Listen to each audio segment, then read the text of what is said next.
Hi, everyone. Hello. Welcome to a podcast will save this relationship. I'm Josh Him. I'm Sarah She/Her. And on today's episode of the podcast, we just did fucking, we just went jumped straight into it. Yeah. All right? No fucking little bullshit.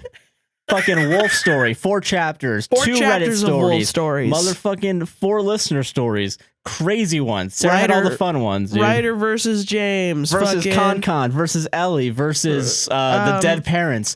Yeah, spoilers. Will her parents die? I don't know. You gotta watch the rest of the podcast to find out. Yeah. And yeah, we just did Reddit and listener stories. Yeah. Crazy ones on Sarah's end. Yeah. There are some fucking good ones. It's because I delete all the boring ones. Yeah. And I'm like, I want to help the people. Yeah. I put myself on a high pedestal. Doing that. I'm all content now, baby. I'm all content. Yeah. God. But yeah, if, enjoy the podcast. Don't forget to like, comment, subscribe, hit the goddamn bell on YouTube, rate us 5 stars on Apple and Spotify. Do it, baby. And fucking check out our Patreon, Buy Me Coffee, APWSTR on both those platforms. Mm-hmm. Enjoy the show. Fucking watch, consume.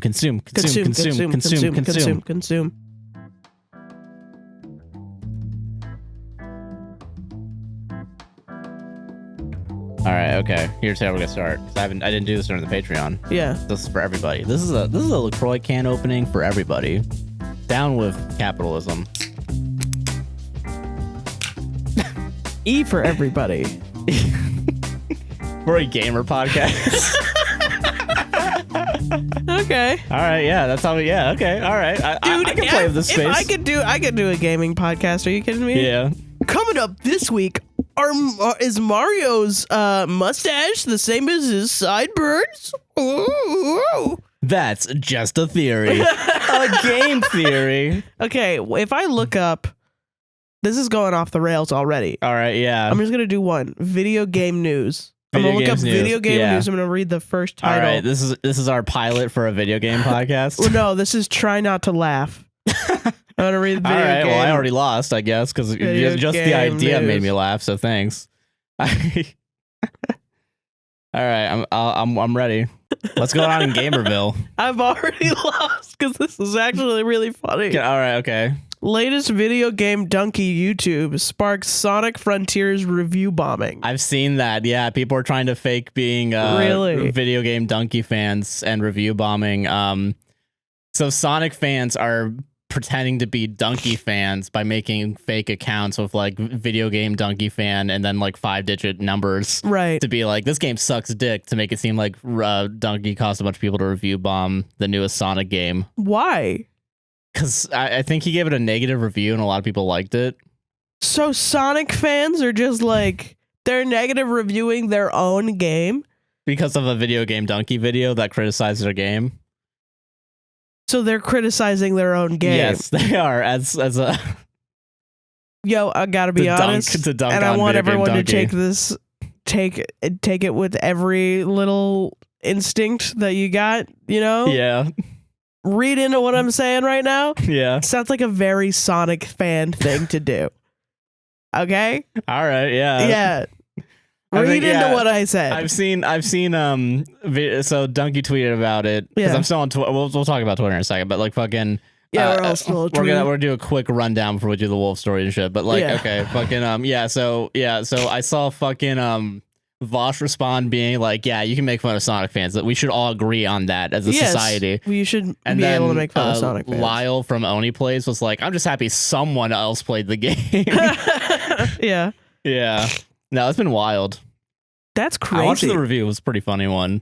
Because it seems like a Sonic game. Yeah, it's probably bad. It seems pretty buggy. Yeah. I haven't played it myself, but like I'm not going to, yeah. That's like $60. I'm not buying that shit.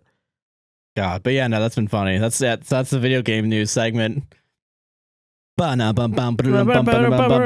doing, Sarah? I'm doing good. How are you doing? I'm doing good. Somehow we were able to still find a topic to talk about before. Yeah, we have a little bit. We have a little topic, yeah. Nothing else is really that funny. Yeah. The other ones are like... So yeah, the last 2 weeks we talked about the elections and Elon Musk buying Twitter. And it's the same shit. It's just the same shit, different day. Except Twitter is worse and the House is up in the air, but the Senate's won, so that's pretty cool. We're probably going to get the House too, though. We might get the House, yeah. Fingers crossed. I hope you fuckers voted. Well, I mean, I saw somebody break down the last races, and they all seem to be pretty Democrat favoring ones. Maybe there are some Republican upsets, but it's like literally every single one. Oh shit, is Democrat. So that's good. Okay, yeah, because like yeah, it was interesting because like I know everyone thought that the House was like a sure win for Republicans, but like the reason why it wasn't is apparently young people Gen came Z, out. yeah. So fucking how it go us, dude. Yeah, dude. Yeah. Well, I mean, I don't know how many fucking rights you can take away Before like, you get people universally dislike. Yeah. You know? Maybe having good policies is a good idea. Maybe, yeah, like actually making policies for like the people that you represent might actually get you more than just being like, what's a woman? Right, like making everything way more complicated to be in your little hole, your little emotional hole. God. But no, yeah, it's been fun watching Twitter burn down, and it's been good watching the House. Yeah, well, and I think the other thing is like Democrats are being really like, it's hard to be a left-leaning person nowadays, post 2016, because there was like we're gonna win. Yeah, like a vibe, like we're gonna win. Are you kidding me? This shit. Trump, yeah. And then as soon as like that fucking day, the day after the fucking like votes election, came in, and he was confirmed to be the next president of the United States, all confidence left every single left-leaning person. Yeah, like their hope in America just gone. It has never window. come back. It just has not come back. True. So it's weird to see this and be like, wait, what the fuck? Yeah, there's a little bit of hope now. No, children are born with it. They run off of it until they crash at 19. Hell yeah. Yeah. But no, fucking good week for Dems. Yeah, it's a good week. It's nice. Maxwell Frost won. Fucking based. Nice. First Gen Z fucking representative. Yeah, from your high school. Yeah, and I'm pretty cool. Sitting here with my fucking dick in my hands. Doing a moderately successful podcast. Yeah, going viral on TikTok. Yeah. Josh. Oh yeah, you're right. I'm sorry. Hold on. Yeah. There you go. Yeah. I'm better than Max. Cut that out. Just because it's not true. Yeah, I know it's not true. It's not true. I want to rescind everything I said. I did donate to this campaign. You can't fucking get me.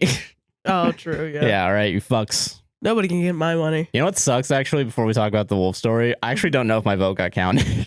Dude, I don't know either. I think yours did. I think yours did because you didn't get an email about it. I got an email because I didn't put my correct but you're signature. Supposed to get an email that says your vote got counted. Really? Well, yeah, I did last year. When I Googled like the thing to check and see if I got an email about my signature. Yeah. I saw the email that said your vote got counted. So I was like, oh. Damn. But it was for last year. I will 2 say years. you didn't get anything in the mail about your signature because I got something in the mail too. Right. So you're probably even then fine. You're still supposed to get an email. Yeah. I don't know. So I don't know. Maybe I'm wrong. But yeah, maybe fucking they don't do that shit anymore. I don't know. So if anyone wondering why I did vote, I filled out a fucking ballot and it might not have gotten counted. That's wild. Because our voting at home bullshit fucking got signed an affidavit ass. Did you fucking hear this thing? This is just from a Floridian to a Floridian that also hates Ron DeSantis. Yeah. Did you fucking hear this? That Trump is now dunking on DeSantis? Yeah, Ron DeSanctimonious. That's his name? That's his name, yeah. That's really good, That's Trump. a real thing. I heard oh my god. That's really good. He's upset at the idea of having to run against Ron DeSantis because he wants to be president. Yeah, again. he wants to be president. I know that, but like he's dunking on him and saying that like he helped him by infiltrating in the Florida election to get him elected. Like way back when. You didn't see that? I didn't see that. So fucking so he admitted to a federal crime. Again. He admitted to another federal crime where it said that it looked like Ron DeSantis wasn't going to win fucking governor in Florida. So he made it so that Florida had to stop counting votes when Ron won by like a really narrow margin. Yeah, that's hilarious, dude. Beautiful. Dude, imagine if we didn't have to spend the last couple of years with Ron DeSantis. With fucking DeSantis, yeah. God, only if. because of fucking Trump. Because of Trump, dude. And then he just like fucking pulls that because he's like, I did so much shit for you. Yeah. I broke the law for you. I broke the goddamn law for it. Yeah, no, it's hilarious. That shit fucking makes me so irritated, actually. Like, I hate both of those men so much, but also, like, I hate Ron DeSantis more, though, I'm not gonna lie. Like, Trump sucked ass. He sucked ass so bad. And he did kill a lot of people. He killed millions of people. He has blood on his hands from COVID, you know what I mean? Yes, yeah. He was terrible. Yeah. And we all thought there was going to be nuclear war, like, at any moment. At anything, yeah. But he was also, like, a little goofy sometimes, you know? He was a little baby sometimes. No, yeah, DeSantis is just pure evil. He's just absolute dog shit, pure evil, I hope.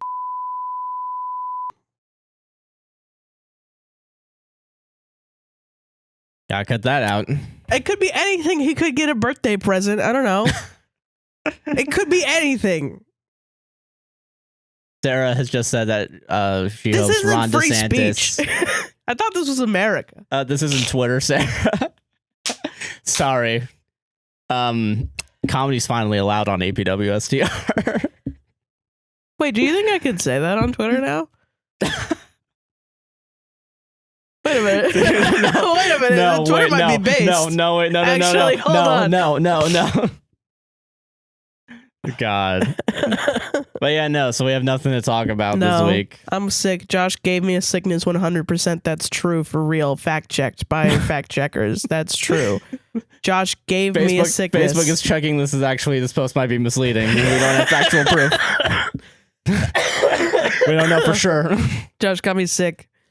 And I was really brave about it. I was a brave little soldier last week. I was a brave little soldier going to work. I even took off one day because I was that sick, guys. Yeah. I am well aware. I remember that. Yeah, I did. I did that, yeah. Yeah. So fucking, yeah, you better clap. I'm clapping for you. Thank you. And I'm still a little sick. I didn't want to do this because the last time I was sick on this fucking podcast, they were like, haha, she's so fat she can't breathe. Even though in the first 5 minutes I was like, I'm sick and I can't breathe because I'm sick. And then everybody was like, haha, fuck it. Or like, I feel so, what was, there was some fucking Scottish I think someone dick. said like, I feel so sorry for you or something. They were like, oh, I feel sorry for the big lass. We're going to war against Scotland. Yeah. God. Suck my whole ass. Awful. It was awful. Yeah. It was terrible. But no, yeah, we're fucking doing it anyway. We're fucking going in. Yeah. We're fucking chilling this week. We are chilling. All right. 4 wolf stories. Yeah, we're doing 4 chapters. 1 Reddit story each. Fucking same. We're just doing more wolf stories than normal. That's the only difference. That's it. Yeah. That's it. I can't spin this in a way that makes it seem like it's an event. The event is I was bored this week and didn't do anything. Yeah, right. I was a fucking schmuck. You were a schmuck. You got a lot of shit done. Yeah. It's stuff that I can't talk about until April. Yeah, straight up. Which that'll be a fun episode. It's going to be a fun one, yeah. Where I have to explain to everybody what your job was. My crimes. Yeah. Because what I'm doing is a sin right now. Is it? Sin against YouTube, yeah. Oh, good. I can't wait. Yeah. Okay, are you ready for chapter 14? I am ready for chapter 14. We're only 14 and I just almost halfway. Man, I felt tears coming down my eyes, dude. Jesus. All right, I'm ready. Okay, are you ready? Yeah, I'm ready. Kara's POV. Why did we have a chapter? Why before did we even have the Ryder chapter? It was Ryder, yeah. Okay, so wait, okay, hold on, yeah, we gotta remind ourselves. Okay, so Ryder, we had a stupid POV, which didn't do anything. He found out about the mate thing, and now it's James versus Ryder. Yeah. Okay, all right, yeah, that's about it. Yeah. Okay, Kara's POV.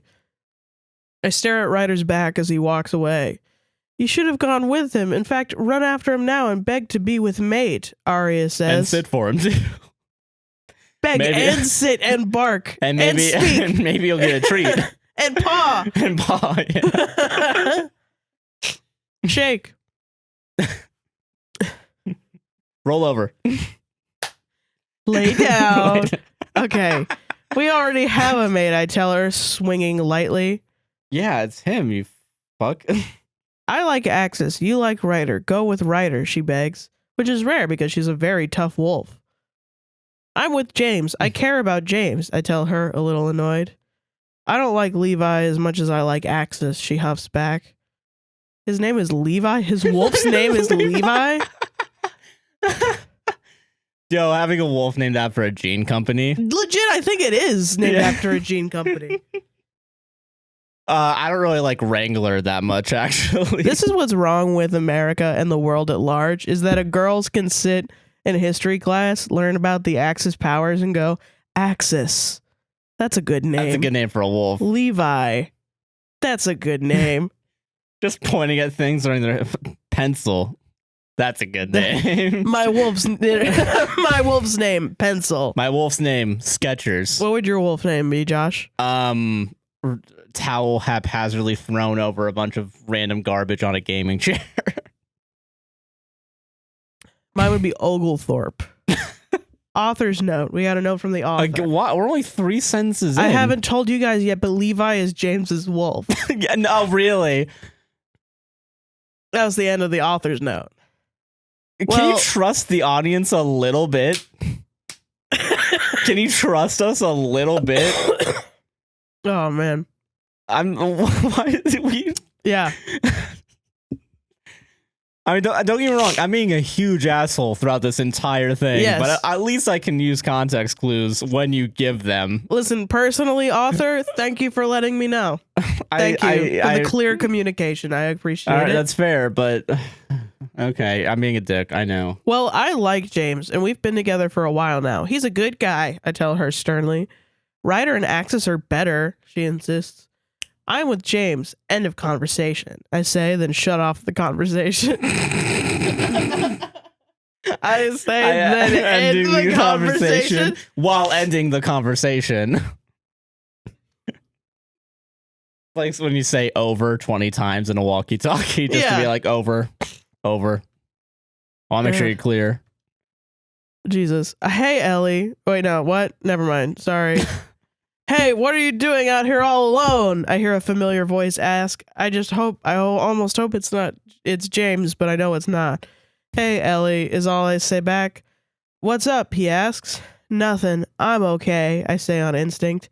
Don't try and pull that one. I know you're not. Plus, I saw Ryder storming off looking very annoyed, he says, sitting on the swing beside me. I'm a detective. Yes, it's that big of a swing. I know what you're fucking thinking. That swing's not that big for 2 people. Yeah, it is that big of a swing. I think there was, we talked and got annoyed and he stormed off, I say, shrugging. I think there was more to it than that. I had nothing to do with that conversation that I was in. I did not have sexual relations with that. The Bill Clinton of fucking, of fucking responses. Jesus. I think there was more to it than that. He found out, didn't he? Elliot asks. I need water, else I'm gonna cough. What are you? Wait. So, does Ellie know about? Did she tell? Yeah, she told Ellie. Oh, okay, all right, okay. Elliot. I just want to make sure. Elliot, yeah.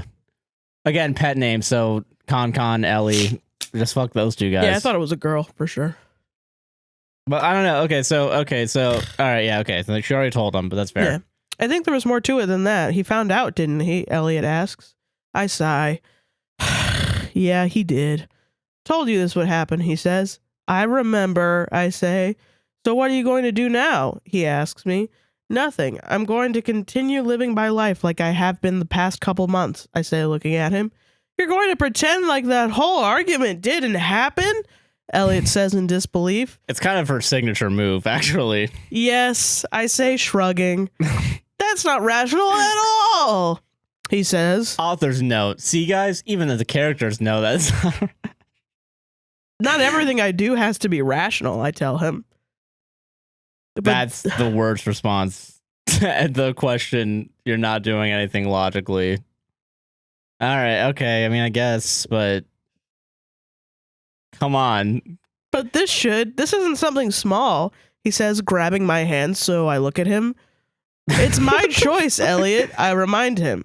I know it's your choice, he says. Then why is everyone trying to push me in the direction they want me to go? I Is this demand. a weird anti-abortion like allegory now? Is this what this is becoming? How did you get abortion from this? Listen, once I started hearing the words "my choice," I immediately am like, oh, okay, so Ryder is not keeping the baby, and James is keeping the baby. I can read past the lines. I can read the subtext. But that's murder. No one is trying to push you. We're trying to look out for you, he reasons. What is so wrong with James? I ask him, huffing in annoyance. He hurt you. You might be able to look past that, but the people that care about you can't. We can't ignore how he hurt you. How long it took you to come completely out of your shell. We could all see the hurt that you so desperately wanted to hide. He tells me, looking me in the eye. I sigh. A lot of sighing, a lot of shrugging and sighing, a lot of like not confidence thing from someone that's supposed to have a lot of confidence. Yeah, I know, right? He won't hurt me like that again, I reason this time. You don't know that. You can't know that. Somewhere inside you there's doubt, he tells me. There's no doubt. The only thing stopping me is the doubt everyone is trying to plant in me, I say, lifting my arms up. This is like a house episode. Yeah, this is like a house episode. Like, I want somebody to come up and be like, well, that baby is dying. You're going to get 10 cc's of motherfucking... If we don't get this baby new lungs, then we're not... blah, blah. Stop worrying about morality. We have to cure this dead patient before we can cure this alive patient. Or else Foreman's going to get the clap. What is it? What? This is such a... this is a good example of how not to write yourself out of a hole that you admitted you wrote yourself into. It's interesting, though. Yeah, it's fascinating. It really is, yeah. Yeah. It's fun to see everybody wrestle with their stupid reasoning. Yeah. We're not trying to plant doubt. We're planting caution. Don't open your heart up completely, Elliot says. You think after what happened that I'd actually just go ahead and trust him? I told you the conditions I made on this. I'm not going to let myself get walked over. I ground out. He already broke it. He was already like, God, can your friends fucking get away from me? Like, yeah, but he's kind of doing it in like a gradual shitty boyfriend way. Yeah. You know? Yeah, that's true. Which I hope they go into more. That's more shitty. Or I don't know. It's another way that you could be in a shitty relationship and not really know it. That's fair then. Yeah. It would just be really funny if that never comes up again, though. Yeah, he's awesome for the rest of this. Yeah. We're just trying to help, he says. The best way to help is to have faith in me, I tell him, pecking his cheek, then standing up and leaving. I head inside and go to my parents' room. Why'd you peck the cheek? I don't know. Everybody's weird. Everyone's weird. Did you also make breakfast and then showed up naked to everybody? That's a Patreon exclusive. Joke, yeah, but I head inside and go to my parents' room. As I'm about to walk in, I see the pack doctor walking out of his office. Hey, doc, how are you? I ask him. The vet?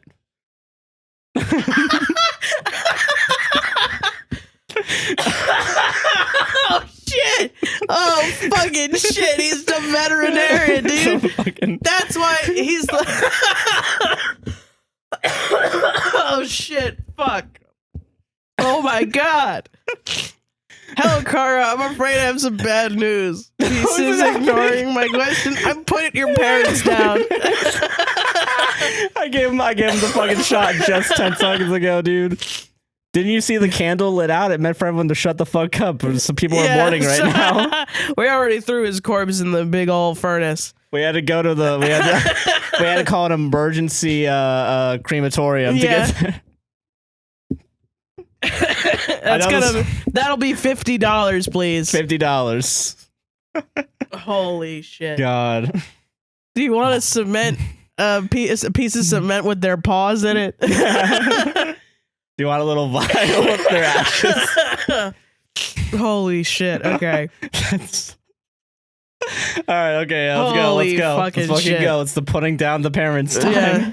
Hello, Car. I'm afraid I have some bad news, he says, ignoring my question. What is it, I ask, leaning against the wall beside the door, looking cool as fuck.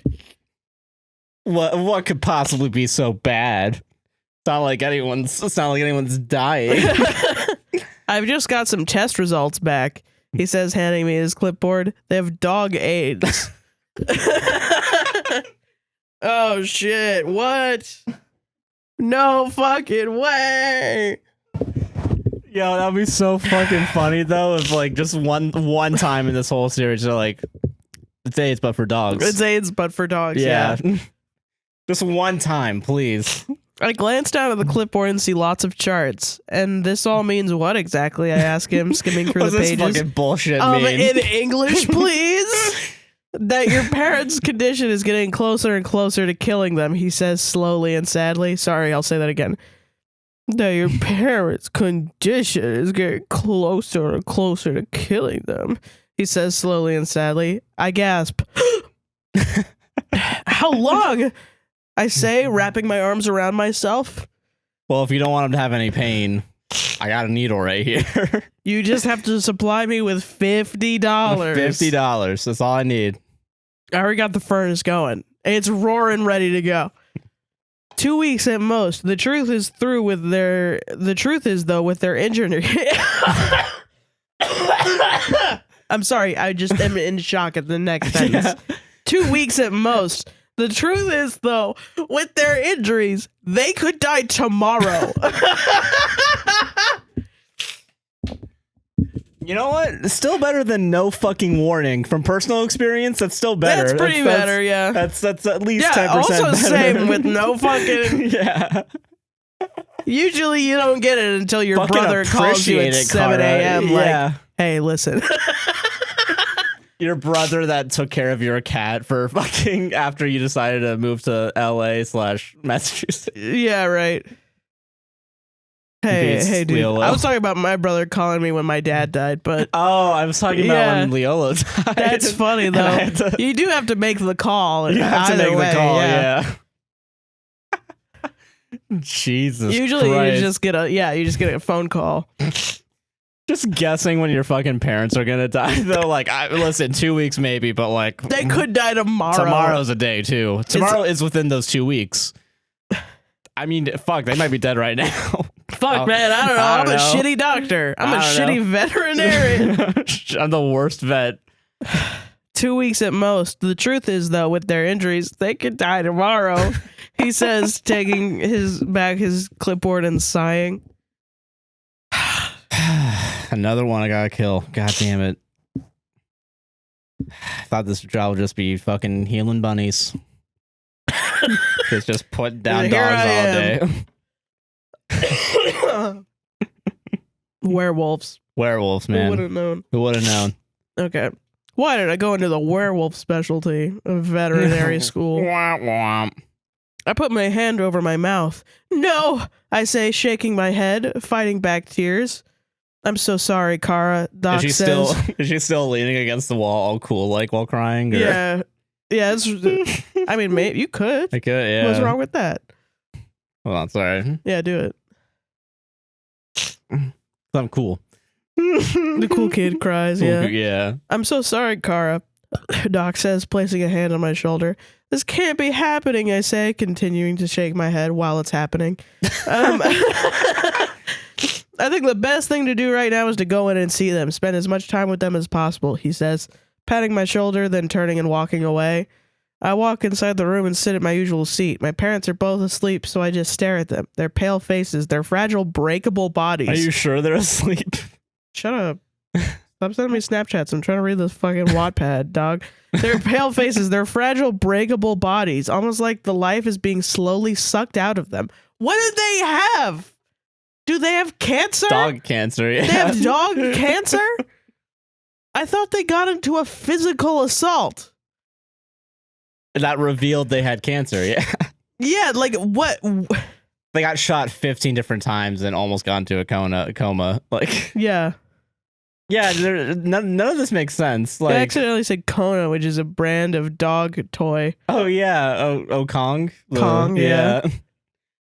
Someone threw a Kong a little too far and they jumped off a cliff. Yeah, exactly. I could feel the tears that I tried to keep at bay rolling down my cheeks, leaving trails on my face.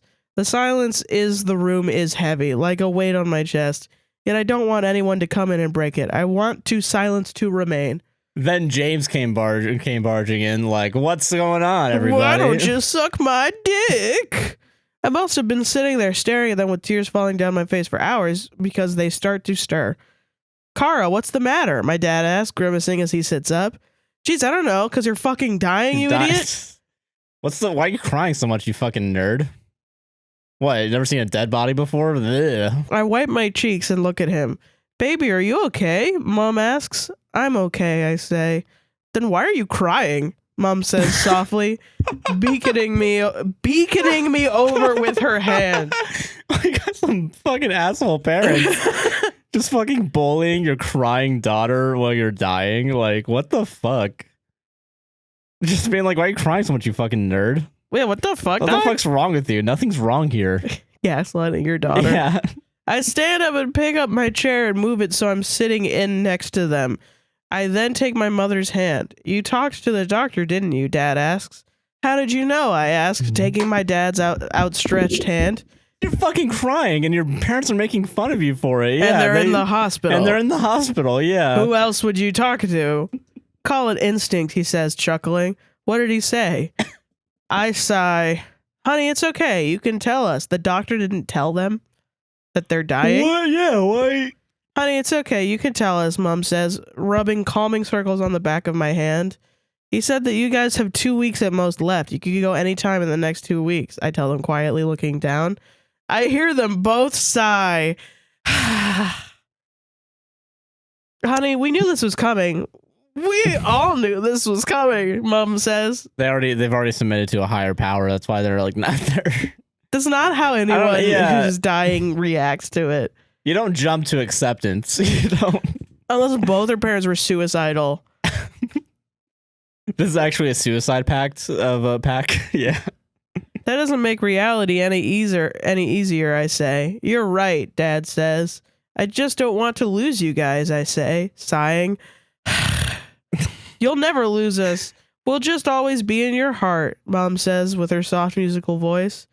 I don't want you just in my heart. I want you here, growing old and watching me grow up, I say. We wish that could happen too, but it can't, Dad says, smiling sadly at me. And I knew that. Sociopath. I knew it couldn't happen. And that's the fucking end of the chapter, dude. Yo, the next one better be fucking outside in a fucking grave. Like, just, yeah, it sure. That's sure where it seems like it's going. Because, like, I mean, yeah, you have sociopathic parents that are just like, whatever. I'm fucking dying. I don't give a shit. Hey, gabagool.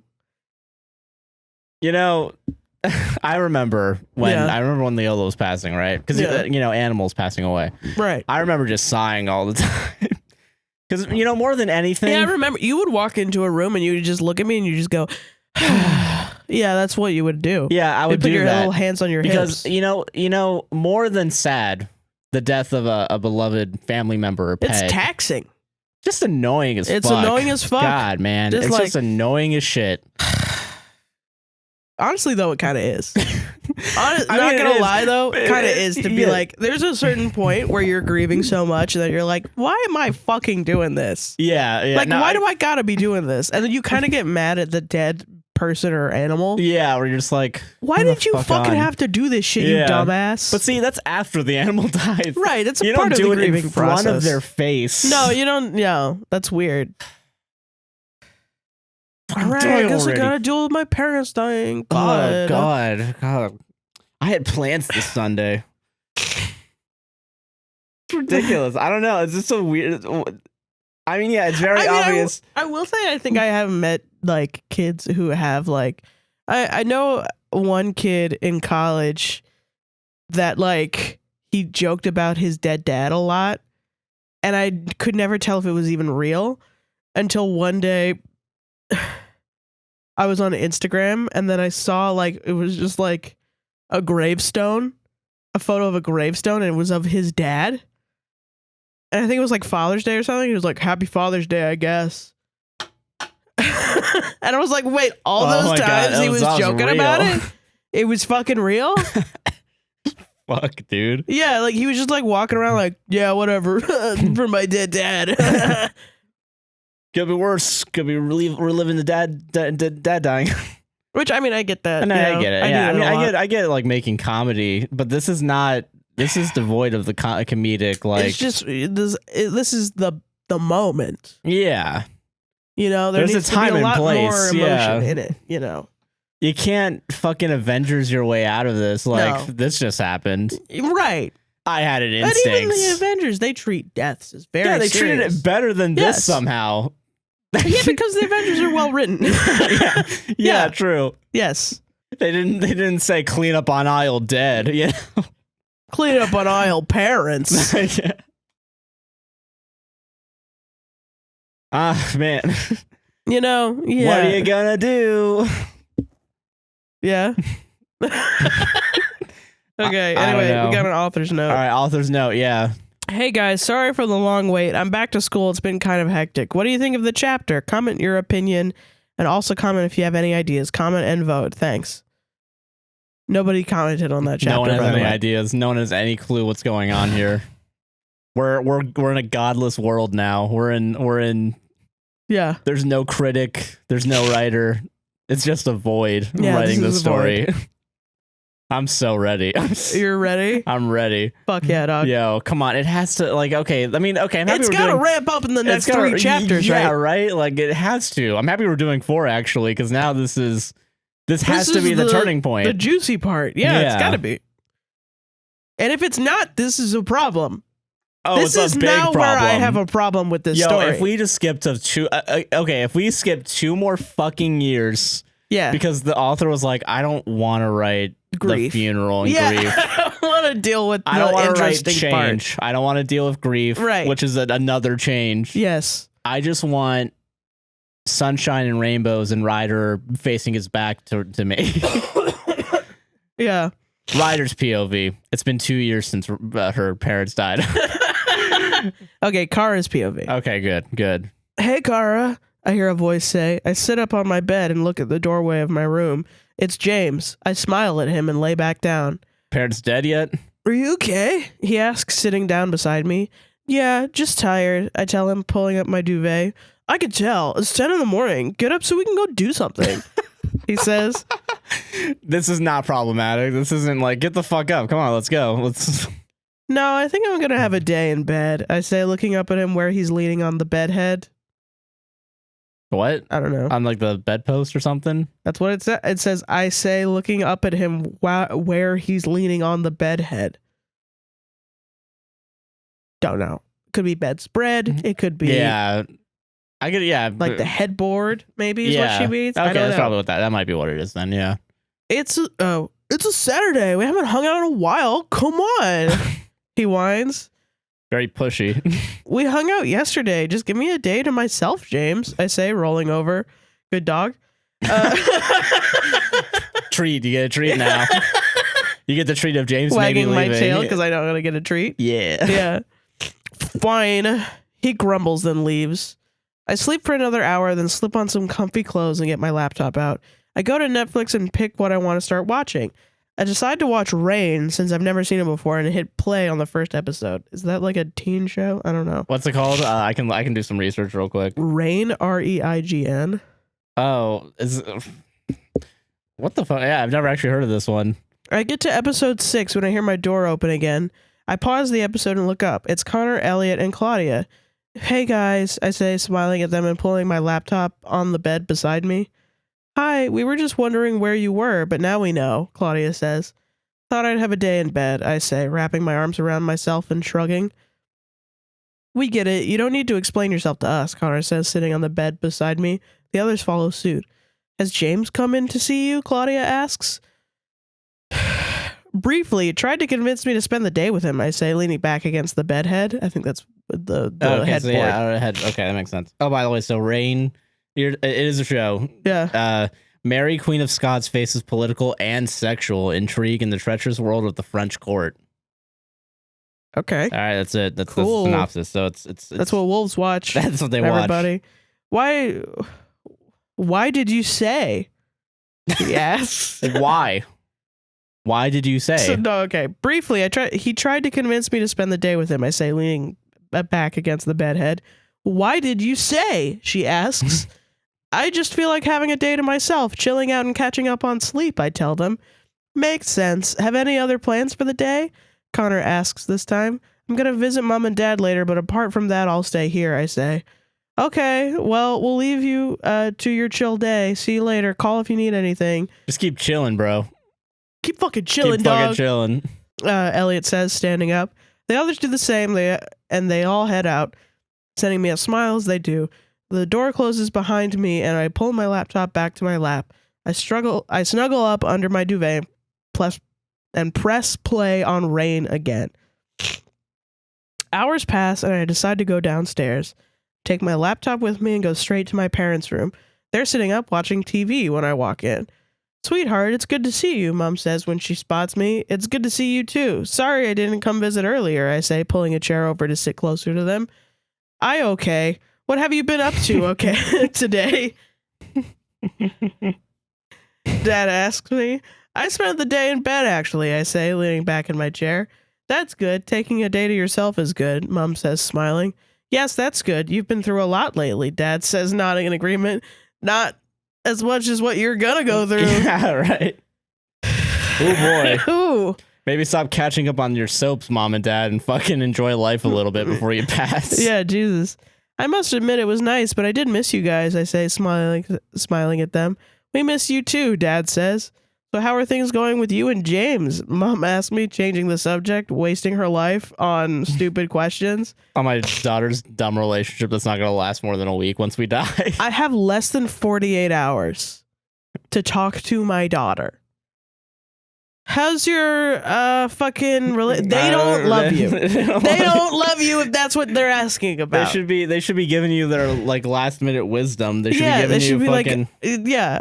Here's some family shit you need to know. And when you get married, get a prenup. They should be doing that shit. Like important things. Right. Things that will last more than a few months. Like, yeah. God, make sure you cut chicken with one knife, and then you use a different knife to cut everything else, or else you'll get salmonella. Yeah, no, say I love you. Say I love you. Just say that over and over and over again. Yeah. Well, I think, although the mate bond isn't quite as strong as I thought it was, I tell her, shrugging. Really? I found it very strong. Your father and I were hardly apart. It was so strong, Mom says, chuckling slightly. I guess James and I are a little different. I know it's there and everything, but it feels more muted than powerful, I tell her. Because it's not your fucking mate. We've gone over this multiple times. Yes, many times. Multiple times. It's ingrained in my fucking skull. Yeah. We devoted a whole chapter to this. We did. I'm losing my mind, man. Perhaps the moon goddess has changed her mind, Dad says. What do you mean? I ask him.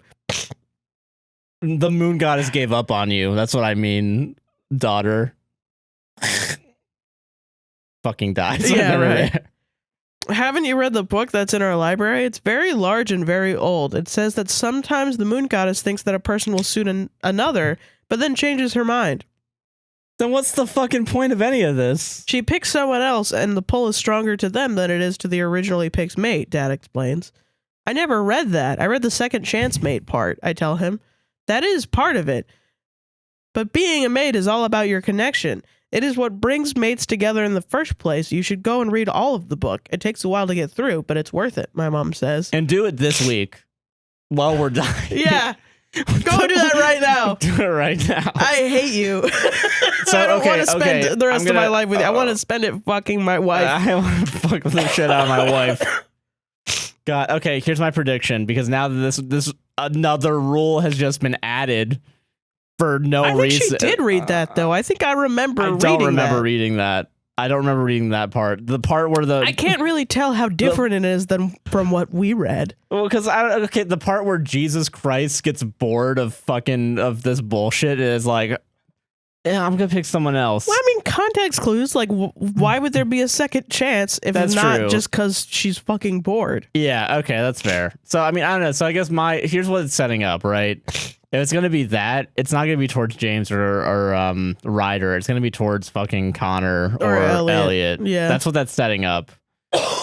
Which is, so? I feel like I don't think it's smart enough to do that. Well, no, that's why I think it's gonna be that, because it's just gonna be Twilight but with 3 people. Yeah, but we haven't really developed those people. That's true. Yeah, but I don't know. That's or a random third person even. Like, cause who cares? Fuck it. We're in La La Land right now. Exactly. You know what? I will. I'll go get it right now. I'll be back. They're gonna die. Hopping up and running out of the room. You can wait. This is my second favorite country after Iran. I run up the stairs and into the library. It takes me about 5 minutes to find the book. I slide it off the shelf and ran back down the stairs and into their room. Got it, I say, sitting down in my chair, but they were already dead. I'm joking. Okay, that would be good. That would be awesome, right? That'd be awesome, actually. I would appreciate that. Got it, I say, sitting down in my chair, taking a few deep breaths and laying the book across my lap. That's great. You should get reading. Dad says, chuckling.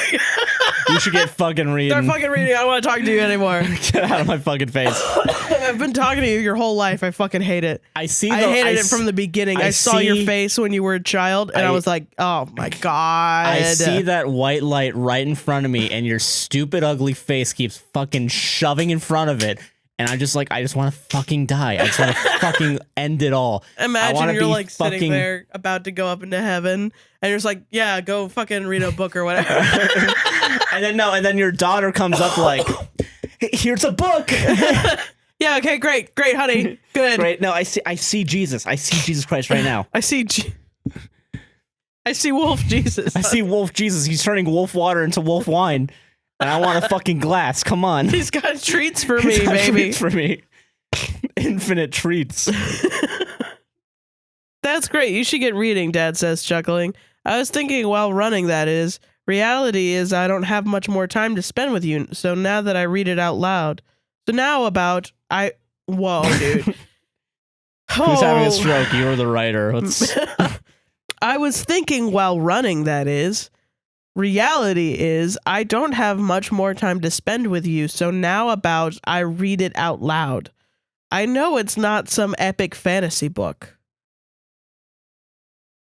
Do with that what you fucking will. Leave a comment down below what your interpretation of that is, because I don't know what that is. That might as well have been fucking Elvish to me. Yeah. I say, smiling and opening the book. That sounds perfect, honey.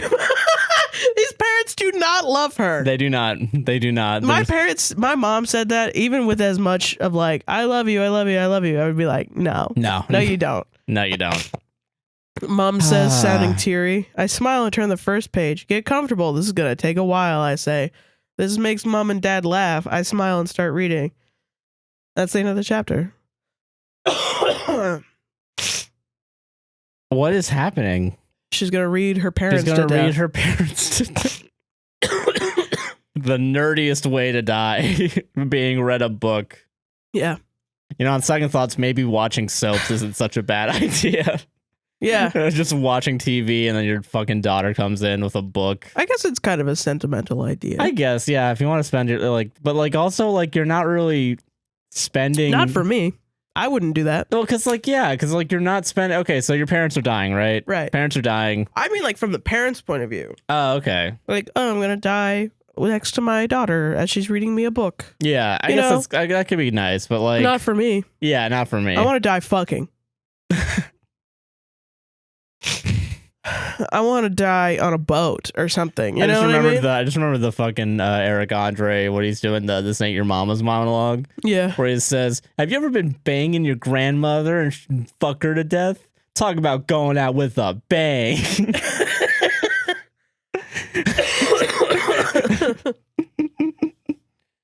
God. Yeah. So yeah, I don't know. It's just it's just interesting reading the concept of death from someone that has probably, assuming, doesn't seem to have that much of grasp on at least interpreting it for others. Yeah.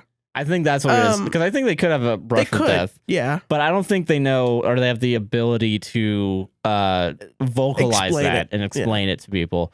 All right, this is the author's note. Hey guys, sorry for the long wait. I'll try and update more often now that school is less hectic. Tell me what you think of this chapter and any ideas for future chapters, including whose POV next chapter should be in. Vote and comment, thanks. Why are we going to do another? Their parents are dying. The dead parents. We're gonna. Yeah. Dead angel parents. Dead angel parents. Kara's POV. Chapter 16. A week later. So, okay, at least I knew that the funeral scene was going to happen. Like, it has to be. Okay. Hey, Kay. Oh, wait. Hey, Kay. Hang out after school today? James asks me as he leans against the locker beside mine. I can't actually. I have plans, I say, putting my books in my locker and grabbing out the last ones for last period. With your friends? James asks, sounding annoyed. No, with my parents, I say, closing my locker and walking towards class. You've been busy most of this week. It's like you don't want to spend time with me. James says, grabbing my wrist and stopping me. At least this is a realistic depiction of a douchebag. Yeah, right. At least we got one thing right on this fucking thing. Talking to your dying parents without me? Whoa, I can't believe that you would do that to me. No, your parents can't die. You're so sexy, huh? Okay, all right. James, this has nothing to do with you. You know I have to spend time with my parents, I say, pulling my wrist out of his grip. Doesn't mean you can't spend time with me, he says through gritted teeth. Okay, hold on. That doesn't mean you can't spend time with me. That was difficult to do. That sounded difficult. I'm sorry. Shit. I spend most of lunch with you, plus we're in a lot of the same classes. I need to spend as much time as I can with mom and dad, I say, sighing. I don't even know why I'm bothering, he says, turning on his heel and walking away. Whoa. I groan and run a hand through my hair, then walk to class.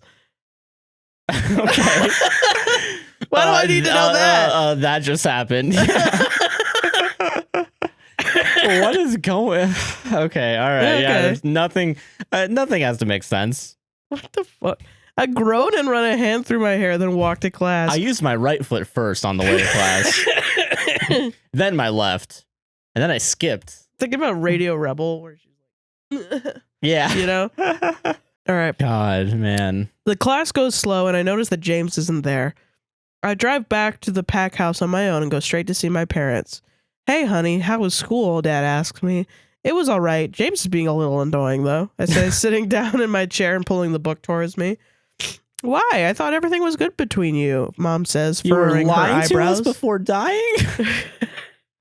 Just because it rhymes doesn't mean you have to... Okay, whatever. Well, it is, I think, but he's just annoyed because I haven't been spending much time with him lately, I say, shrugging. I don't know. Whatever. Oh, Kara, you should just go and spend time with him. We don't mind if you don't visit for one day, Mom says. You're it's not like we're dying. Yeah. Holy shit. You're going to fucking die. You're going to die. You don't. Yeah, this really is the way that this is interpreted has to be. I would be like, my parents hate me. My parents fucking hate me. Yeah. It would probably be an argument. I would probably be like, do you fucking hate me? Yeah, like do you hate me? Do you hate me as a person? And then they'd be like, no, I just want you to do what you want. Like, yeah, what I fucking want is to be here, love you. Yeah. I want to love you. Like, you know, you should be madder about I know you're this. fucking dying, but I'm going to have to live with you dying for the rest of my life. Yeah, like, I'm being selfish right now. Yeah, come on. Jesus Christ. Christ almighty. You guys are more important, especially with the recent news. No, I'll read you guys. It's not recent. That was 2 fucking weeks ago. You're on borrowed time, motherfucker. Yeah, you're on thin fucking ice, my guy. Yeah, that clock is going a little bit faster every day, if you catch my drift. Come on. I'll read to you guys for an hour or two, and then I'll go and see him. I say, opening up the book to the page where we were up to. You know, one thing I love is compromise. Never in history has that ever led to anything wrong. Jesus. My parents don't say anything and wait for me to start reading. I read for about an hour before Mom and Dad decide they'd like to sleep for a while. I bookmark the page and leave it on the table, then head out of the hospital eventually, room. right? Like That's they gotta fucking die. It has to be now. It has to be the one time I turn my back and you guys just die on me. I mean, that is kind of how it happens, though. Yeah. I bookmark the page and leave it on the table, then head out of the hospital room. I decide to go and see James and hang out with him for the rest of the night, since it's only fair, so I set off for his room. When I arrive, I hear noises from inside his room. I decide... Oh, yeah. Wait, let's go. Let's fucking go. All right, it's either he's hardcore masturbating, fucking someone else. That would be awesome if he was just masturbating. I decide not to knock and instead walk straight in. Once inside, I find a not completely unexpected sight. James making out with another girl. I thought I was gonna be more shocked by it, but I really it's not really obvious. that shocking. It's going to happen. Yeah. Well. I can't say I'm shocked. I say, folding my arms. Welly. James sits up quickly when I say this and sees me. His eyes fill with panic. Kara, this is not. He starts, but I cut him off. Save the excuses. We both know it's exactly what it looks like, I say, rolling my eyes. It was a stupid mistake, he says, standing up and walking towards me with arms raised. One finger still inside her. Kara, this was a big mistake. Just lifting her with his willpower's like, no, this doesn't look like. Listen, listen, add a little bit of fucking spice to it if you're gonna do it. Don't make it the most boring fucking scene. God, man. I know, right? I'm trying to save this story, man. I'm the fucking script doctor here. Yeah. Damn dog. God. You seem to make a lot of them, so much that before we got together, I told you what would happen if you did this, and I plan on sticking to that. We're done, I say, holding up a hand to stop him getting closer. Please, don't give up on our connection, he begs. Oh, please, our connection was weak at first, I say, chuckling. You know I've changed, he says. One finger. Yeah. Fucking Kara. I've changed, Kara. So hard. I thought you had, but clearly you haven't. I should have listened to everyone who said you were still the same bully that you were before I left. And the funny part about all of that is that it doesn't hurt. Obviously, there is no connection left. Goodbye, James, I say, turning on my heel and walking out of his room. I head outside and walk over to the woods where I strip out of my clothes and change into my wolf. This is why this shit is so fucking awesome. Because her parents are dying. She just broke up with her fucking boyfriend. I'm living vicariously through this. Yeah. She walked outside and she just gets fucking naked and turns into a wolf. You wouldn't get that from anything else. That is true. Yeah, that is a good. It's at least it's interesting. So awesome. That is better than Okay, all right. It slaps. Fair enough. Christ Almighty. I leave my clothes in a hollow tree and take off running. I run at full speed for what feels like a long time before I slow down. I hadn't lied when I told James it didn't hurt. I was right. I didn't feel the sharp pain in my heart that I had felt when he had rejected me. I didn't feel anything except anger.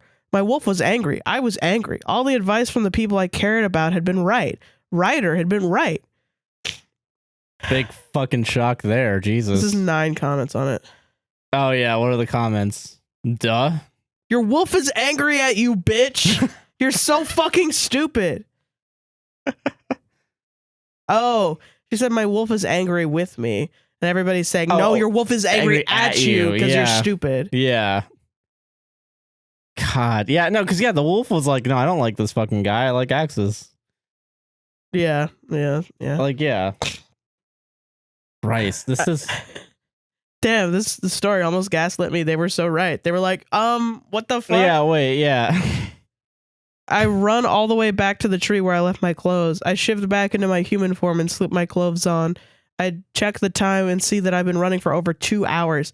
I head back to the pack house and see Connor, Elliot, and Claudia sitting in my room. How can this day get any worse? Where have you been? We've been looking for you. We were planning on having a movie night together, Claudia says. My parents are dying. You guys cannot watch fucking A Nightmare Before Christmas for like one night. And Ocean's 11 is free on Netflix finally. Let's go.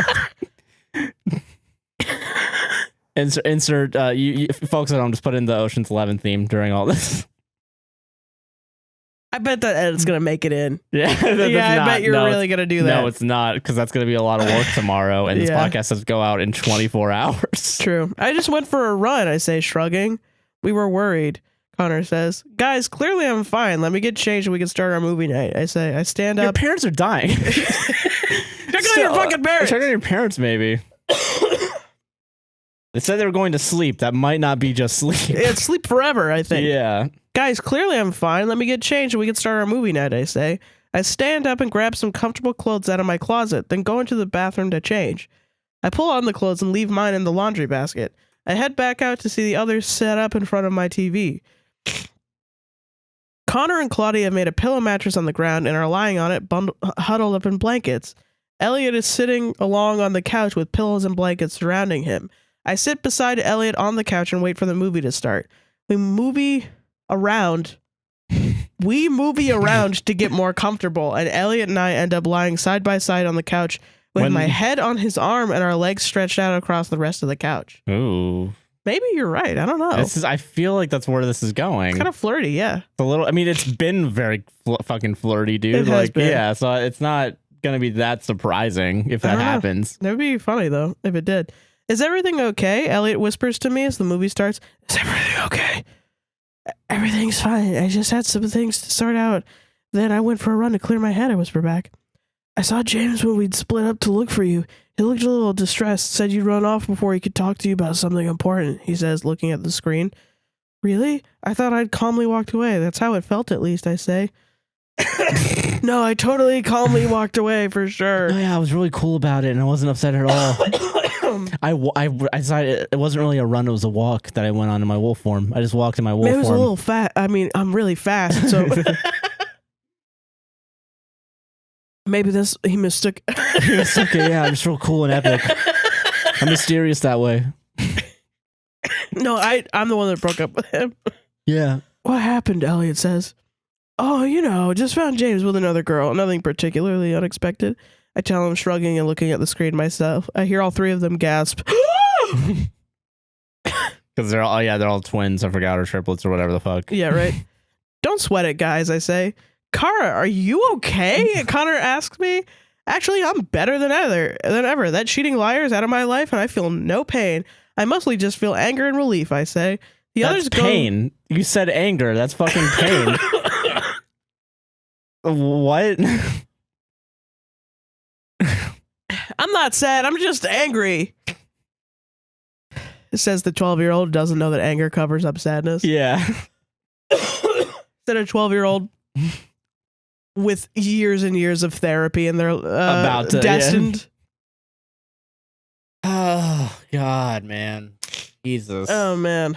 I'm losing it. Yeah, me too. Actually, I'm better than ever. That cheating liar is out of my life and I feel no pain. I mostly just feel anger and relief, I say. The others go silent and I continue watching the movie. Gotta watch George Clooney break into his vault. Gotta fucking do it. I'm gonna kill that guy. Elliot grumbles. Gonna fucking murder him. I would murder George Clooney. 3 deaths. Don't bother. He's not worth it. Besides, our connection was pretty weak, so it wouldn't have lasted, I tell him. Are you sure you're okay? He asks me, looking me in the eyes. I'm better than okay, I say, smiling at him. He sighs in relief and smiles back. Then we both turn to the movie. Hey guys, this is the authors. Shit. Hey guys, loved writing this chapter because Kara's finally rid of James. Now it's time for her to get together with Ryder, right? Tell me how you guys think that should play out. And whose POV the next chapter should be? Comment and vote. Thanks. Fuck you. Oh my God, when are the parents dying, man? Fuck you, man. You can't say that. You wrote that in. You fucking wrote it in. You can't do that. You can't do this 3 fucking times in an author's note where you're like, I had no hand in this story, guys. Hey guys, ha! Now she can get with Ryder, right? You guys like my story, right? Like, listen. Yeah, that's where the story was going, but you don't get to pretend like you didn't waste everyone's time for however many chapters it was. All while there's a subplot where your parents are dying. I want to know more about the parents dying. That shit's funnier to me. Is the next POV gonna be the dead fucking parents? Come on, like you can't. I know that's what I want, right? You can't just fucking do this. Yes, you can. Yes, you can. I mean, you can. You shouldn't. All right. Yeah, I know. Like This one starts out with 2 bangers. All right. Okay. And this is the last one. All right, it's the last one. So, I'm good, so I'm not gonna have an aneurysm tonight. That's good. Oh my God. Ryder's POV. Yeah, it makes sense. Yeah, parents aren't dying this one. Parents aren't dying. We thought it might have happened last time. If it's a POV, it has to be riders because that's the only one we've had so far. Yeah. Later that night. So also a time skip. So the parents could have died. They could. We don't know. It's around 2 a.m. when I hear a knock on my bedroom door. I groan and stand up. I slip out from under my warm blankets and walk slowly over to the door. If it's Kara, why did we have to do a POV shift? If it's Kara, why did we have to do a POV shift? Rubbing my eyes while doing so. I open the door and find an unexpected sight. Please be James. That'd be really funny if it was James. Kara, what are you doing here? Everyone only interacts with Kara. No one ever interacts with anybody else. No one has any other relationship. Okay, so the reason why you're doing that, okay, listen, I think it's fine. Listen, it's fine to do POV shifts, right? I think it's okay. You look crazy. Well, yeah, because this is fucking hurting my writer brain. Like, yeah, it really, it's getting to me now. Okay, yeah. So, all right, if you do, okay, you do a POV change, right? Yeah. Usually, you do something with different characters. Mm-hmm. Doing different stuff, because right? Because what this is you want to do a POV change, but you can't commit to not having your write-in character not be in every chapter, right? So, but because they're the only one that has any plot, right? Yeah, because there's not a B plot that isn't related. There's barely an A plot. There's barely an A plot. The B plot, which is the parents dying, is also related to the main character. And it's also the climax of the story. Yeah, it's got to be the climax of the story, yeah. So, so in Community, right, you got 7 characters, like this fucking story has, right? This story is like 12. This has 12 characters. But none of them do anything. Yeah, only one character does anything. And maybe the Moon Goddess does something, but like also... But what's connected to the main character. Matter. It doesn't matter, apparently, yeah. So you're also writing that in where the rules that you set up don't matter at all because of course they don't. Like, because why? If you want to write Game of Thrones, just make like 25 characters and then have them do like secret shit. Just something. Yeah, anything. Behind the scenes. Yeah, like, it could be fucking anything, and then you will get nerds being like, "He ate the mushrooms." Yeah. Oh my god, I can't wait till Schmiggeldorf sees that. He's gonna find out. Yeah. So if there's a genuine writing tip here, right? If you're going to change POVs, you should probably do it with characters that don't necessarily have to interact with each other between. If you're going to do 2 different characters' POVs, and you have them both interacting with each other, you don't need to change POVs from one to the other. But if you have the second character interacting with a third character and doesn't have this character in, then you can. That makes more sense. Yeah. Yeah. Okay. Anyway, because this happened twice now. I'm sorry. Yeah, no, it's gonna keep happening. I'll shut the fuck up. Kara, what are you doing here? I ask her, crossing my arms and leaning against the doorway. Can we talk? She asks me. Oh, yes, because we've been talking so much over the past couple of days. I say, rolling my eyes. Please, she says, sighing and looking down at her hands, then back at me. Fine. Come on in, I say in a sarcastic voice. I hope the twist is they touch and the golden thing doesn't go anymore. Yeah, I hope so. I step out of the way and let Kara pass me. She walks in and stands awkwardly in the middle of the room. I almost laugh, but refrain myself and instead walk past her and sit down on my bed. Okay, so now they're going to portray Ryder as a dick. Maybe. I mean, we don't really know anything about him. We don't, but... What is so important that you had to walk into my room at 3 a.m. and insist we talk? I say, folding my arms. It's about our conversation. The one from last week, she says, leaning against the wall and crossing her arms. Funnily enough, I could guess what conversation you meant, seeing as we haven't exactly had many conversations lately, I say, rolling my eyes. Can you please stop with the sarcasm? I just want to talk, she says, sounding frustrated. What sparked this sudden need to talk? I ask her, raising an eyebrow. She goes silent at this question. Oh, I get it. You want a rebound. James showed you his true colors, didn't he? I say, throwing my hands up. Yes, okay, he did show his true colors like you always knew would happen, but that's not why I'm here, she says, sighing. I doubt that's true. Well, I won't be a rebound, so you might as well leave, I say, standing up. There are 15 comments on that. Please read them, because I've checked out. Now this is... Sorry, I haven't said anything, everyone. I know when I edit this, it's just going to be a zoom in on my face. Oh, everybody just says go Ryder. Yeah. Like Yas Queen for Ryder. I mean, I don't, because Ryder's being kind of a dick about this, but also, like, I get it. I mean, because, like, again, you wrote yourself into a hole where your main character's a fucking idiot. Yeah. So everyone has that cathartic, like, yeah, you did something stupid. Now you're paying for it. Like, yeah. But that's not fun to read. It's not fun. Yeah. It's just like, it's whatever. It's just really, like, damn, that's a real thing. Yeah. You know, shit. Yeah. Okay. God. Stop. I'm here because I realized I could have saved myself from the pain. I made a stupid decision, she says, standing straight but staying near the wall. Well, because you also made a stupid decision that everyone told you about was going to be stupid. Yeah, so you're like really stupid. Yeah, like you committed. You committed to it. And like, I don't, like, this is why you, don't write yourself into holes like this, everybody. Yeah, don't do this, but I mean, we all know. Yeah, I mean, God, I'm gonna, okay. And you came to me, why? Shouldn't you be talking to your friends about this? I say, walking over and sitting back down on my bed. This isn't about them, though. It's about you. I was willing to give a smug asshole a chance, but not you. I refuse to give the guy who only had my best interests at heart a chance, she says, looking at me sadly. I sigh. You made your choice, I say. And my choice was wrong, she says. What do you want me to say? That I'll take you back like this never happened? I ask her in disbelief. Back? They never didn't have anything, yeah.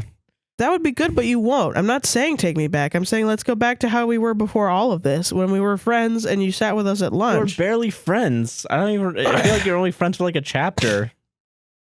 I'm not asking you to dive into a relationship. I'm asking you to be friends and see where this goes, she says, walking over so she's standing in front of me. She kneels down and looks me in the eye.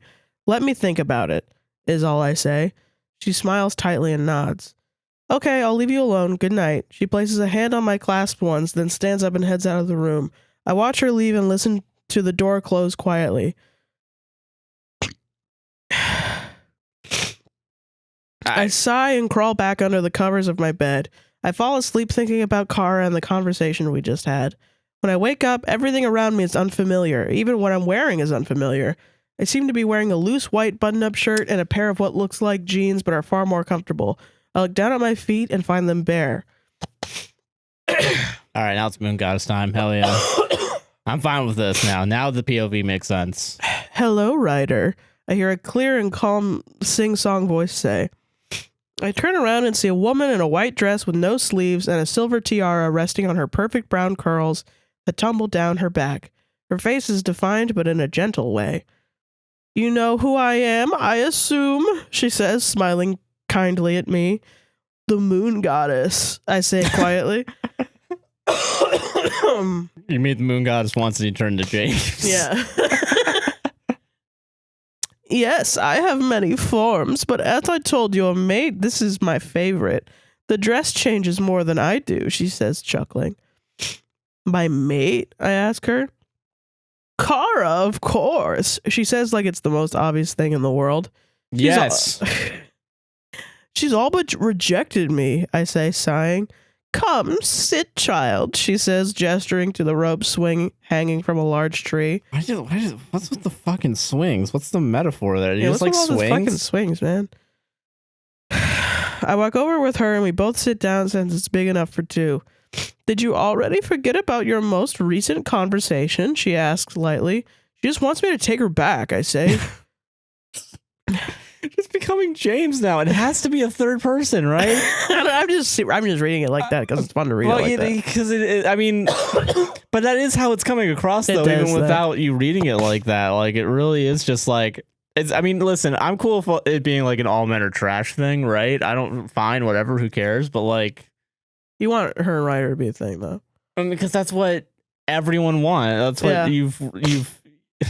Yeah. You make your bed to sleep and now you gotta sleep in it. That's how it's gotta resolve, right? Yeah. I hear all and see all, child, and I don't think that's what she wants to happen, she says, looking at me. I don't know what to say to her, I say, looking back at her. There's a pause. What do you want? She asks me. I tilt my head in confusion, like a dog. What do you mean? I ask her. Now the moon goddess is sounding like fucking James, like Jesus. Do you want to be with her? She asks me. More than anything, she's my mate, I say without a second thought. Then why are you being a dick? Then why are you reluctant to give this a go? She says. Same thing. Yeah. I don't know. I don't know how she feels about me, I say, groaning. She cares about you. She's as nervous about getting hurt as you, she says, smiling kindly at me. You've talked to her? I ask her. Yes, I brought her here just after she found out about the two of you, and I'll tell you the same thing I told her. Without the possibility of pain, there can be no pleasure. No true happiness. I paired you two together because I knew that against all odds, and despite what others may say and do, you will always end up together because you fit together like puzzle pieces. But that doesn't matter the anymore. The penis goes in the vagoo. Oh, yeah. Oh, hell yeah, dude. Fucking binary. But no, okay, so like, no, fucking, no, that doesn't matter anymore. Because now we also know that you can just change your mind. That's what I'm saying. This isn't a puzzle anymore. Yeah. It's just fucking check boxes. Like, it's literally just whatever you want. Whatever baby. you feel like, yeah. Now I'm against the moon god. Now I'm against Jesus Christ because Jesus Christ is a chaotic neutral. Yeah, and I mean, cool. I'm fine with that. If that happens, but where does that happen? The Golden Compass. That's the only story where that happens. Yeah. So, oh god, I can't make you choose her or give her a chance, but I can tell you why I put the two of you together. She says, which is, I ask her. You two are alike but different. You deserve each other's kindness and loyalty, but mostly strength. Sorry, I can't read. There is a strength in you where there is weakness in Kara. What the fuck? Fucking. And vice versa. You just need to find that strength because together you could run the most loyal and respected pack in the world, she explains. Yeah, this is some fascist rhetoric, dude. Like, it's fucking... Yeah, you could be the Ubermensch. You could be the Ubermensch. You're destined to be Hitler's wife. Oh, God. Yeah, that's... We're going to create superhumans, and it's going to lead to the creation of fucking... the superior wolf pack. Homelander. Yeah. I would fucking kill for a Wolflander. Wolflander? Yeah. Oh, Wolflander, dude. Hell yeah, dude. Dude, fuck yeah. He loves milk. It was perfect. Down to the last minute detail. I like that meme when it was about roller coasters. Okay, continue. Sorry. Okay. That was just a non sequitur for you guys, but continue. The image starts fading. I'm afraid that's all the time we have. Consider what I've said and make the choice that you want to make. I have faith it will be the right one. Goodbye, my child. She says, placing her hand on mine and smiling at me until the image completely vanishes, and I open my eyes. All right. I guess that happened. That happened. I look around and see I'm back in my room. I sigh and think about what the moon goddess told me. Should I accept Kara's offer or move on? 36 comments.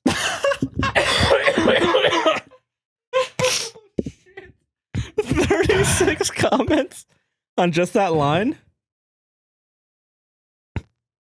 Is it...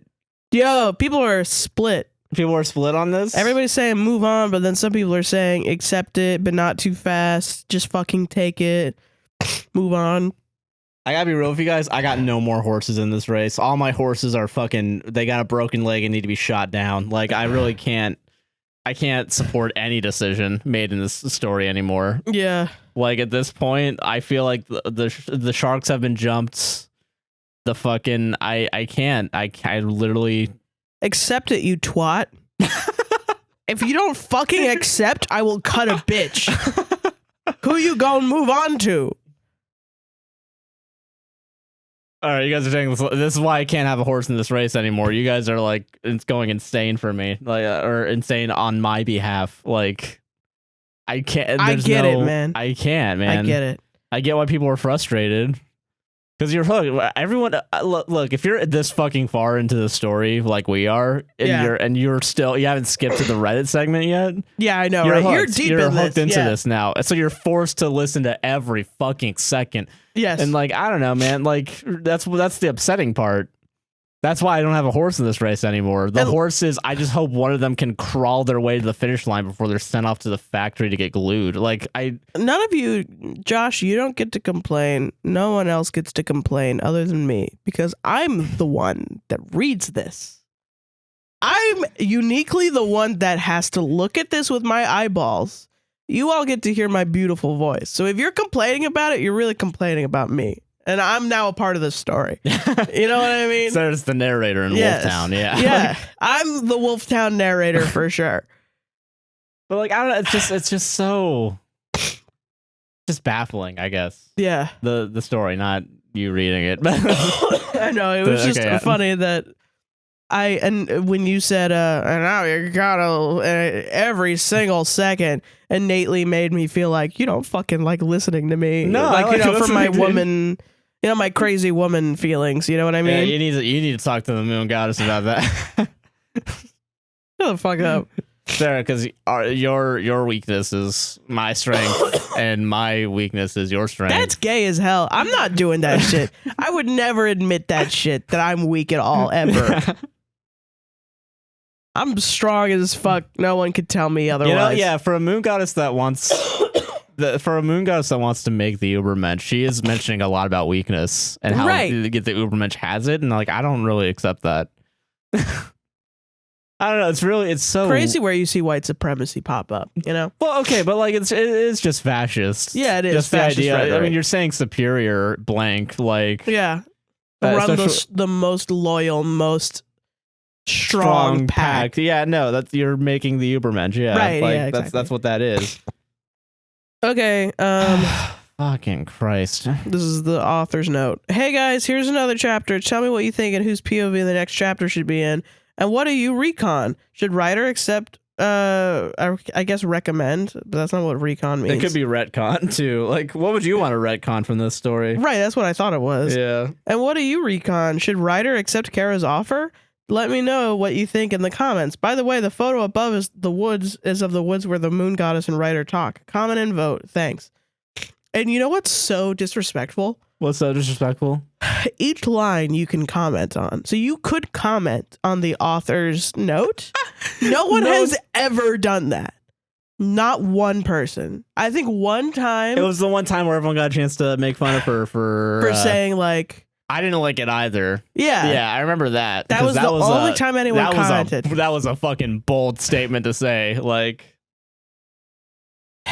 The point with 36 comments is a part of the story, and it's 2 lines above where the author's note is. I want you to see the disrespect.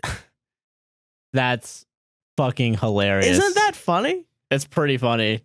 Because no one trusts the author anymore. Yeah, nobody likes the author. But we need to know where the story goes. Yeah.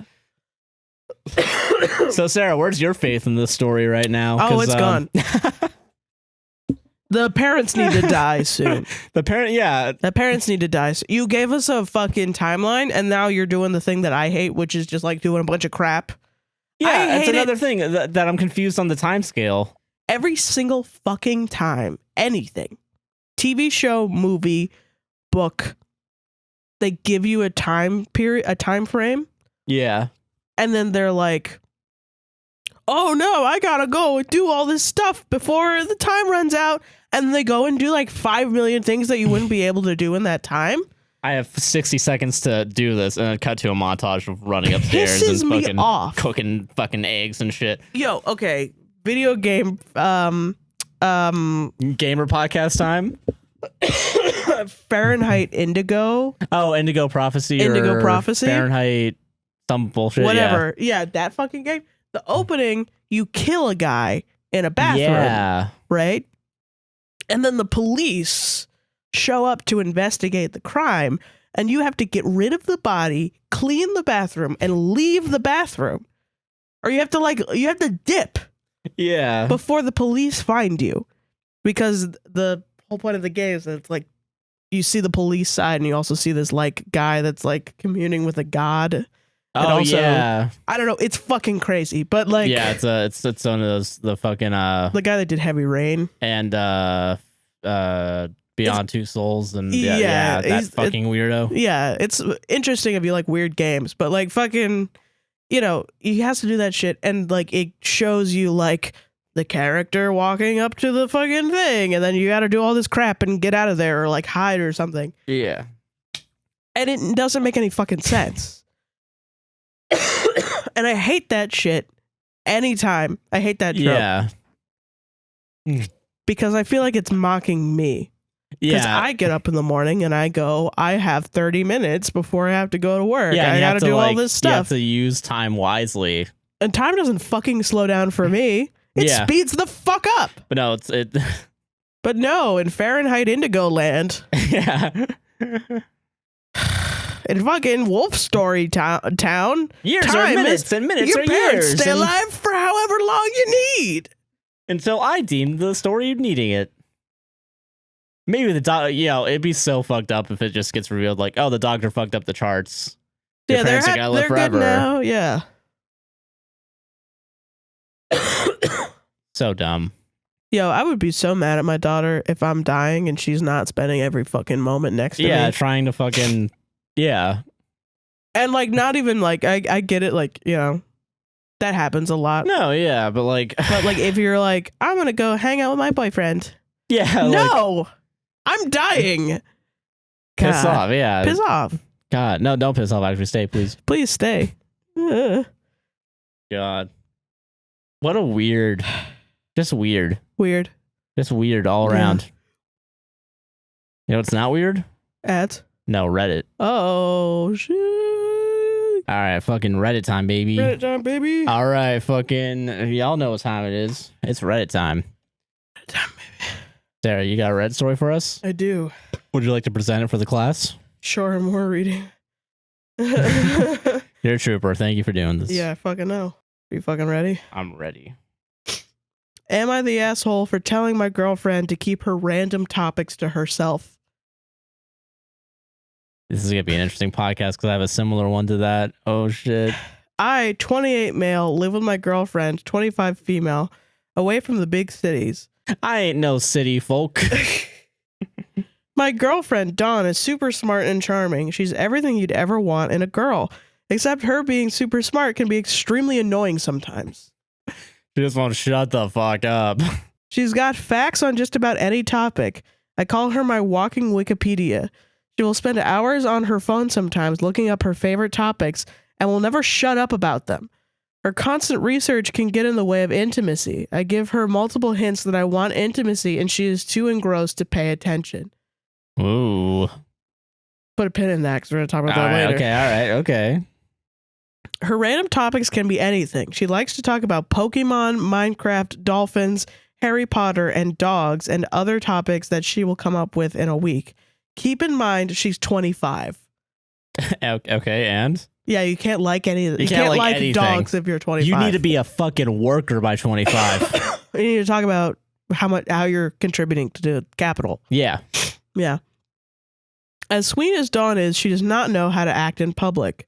My parents would treat us to dinner at fancy restaurants. She would take over the conversation by talking about things no one cares about.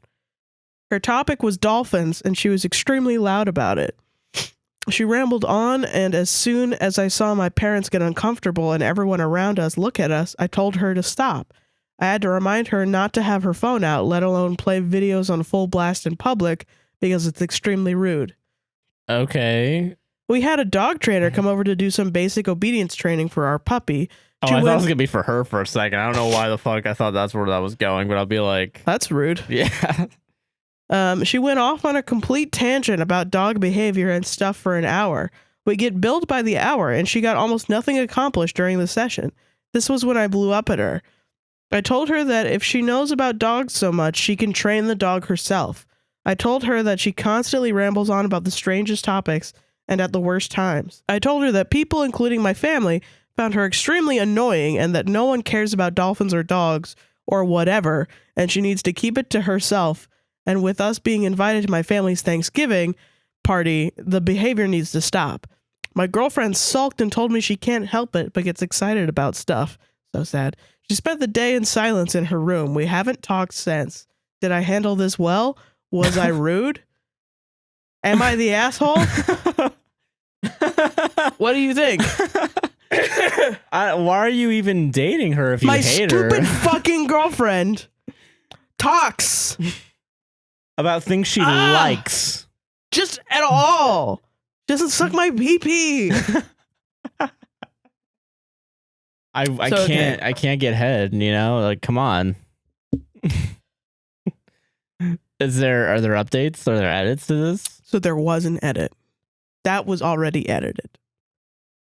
He edited something about the intimacy part out. What? He went into more detail in the original post. So he got rid of it to make him look better, I assume. Yes. All right. Is the original post still there at least? Yeah, somebody commented. Okay, good, because I need to know what he edited out. This is what he edited out before it got shared here. What those hints she missed were, quote unquote. Her constant research can get in the way of intimacy. Even when I'm fully nude in bed next to her with my morning log, she's either watching YouTube Morning fucking log is the funniest way to talk about morning wood. Because then morning wood and morning log, you know. No, morning log means you think you got something. Like morning wood is the typical way you say it. Because you're not a sociopath. You think highly of yourself if you think of your dick as a log, I feel like. I guess so, yeah. That's weird. That's very weird. What are you doing? I'll read that again, okay? Yeah. I'm going to try to get through it. Hold on. Her constant research can get in the way of intimacy. Even when I'm fully nude in bed next to her with my morning log, she's either watching YouTube documentaries or constantly showing me pictures or talking about random things when there's 50 flags going off that it's time for sex. This did lead to a fight. Yeah, because you're not communicating. You're just sitting there with your penis and out. You're just like, and getting mad that she's not immediately having sex with you. Yeah, like, yeah, okay, so you just see women like fucking sex toys and objects at that point. You so obviously have an autistic girlfriend, right? Yeah. But also, you're very autistic, apparently, when it comes to communicating. Yeah, and she doesn't have to be autistic. She doesn't have to be autistic. No, but a lot of people are saying, like, there's neurodivergency here. Oh, yeah, no, 100%. I'm not going to disagree with that. But also, like, you need to also... Either you fucking help her with her neurodivergency and also communicate with her. Which, I mean, also it's like, then she's not for you, you know? Yeah, at that point, yeah, why are you dating someone you can't stand? Right. You're too neurotypical for. You know what I mean? Like, fucking, so many people would love a fucking neurodivergent girlfriend that just, like, Googles stuff all the time. Yeah, that's cool. You shouldn't be discouraging that. Yeah, it's fucking awesome. The fucking having, like, wonder and, like, wanted knowledge. Like, curiosity in this world. That's like, come on. fucking awesome, dude. Yeah, Jesus. That should be encouraged and celebrated. Man, I don't know, like you could do things a lot better if you were like, hey, can you please not watch videos during dinner? Yeah, that's different than being like, turn the fucking phone off. Nobody likes the things that you like. Yeah, like that's bullying. Yeah, you're just bullying your girlfriend. You're bullying your girlfriend because she won't have sex with you when you have your morning log. Your morning log. I've heard morning log mean shit before. I feel like when you dump a log. Yeah. Yeah. So you think your dick's shit? I've heard Christmas log.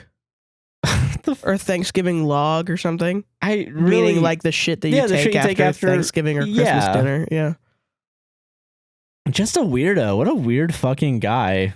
Yeah, very Cole from Love is Blind to me. Yeah. Oh, you want to open up that can of worms? Yeah, right. No, but yeah, no, fucking what a dick. Yeah. Was I rude? Am I the asshole? Am I the asshole on this one? Huh. Wow, that's a crazy fucking. I know, right? He's hyped that out onto Reddit.com.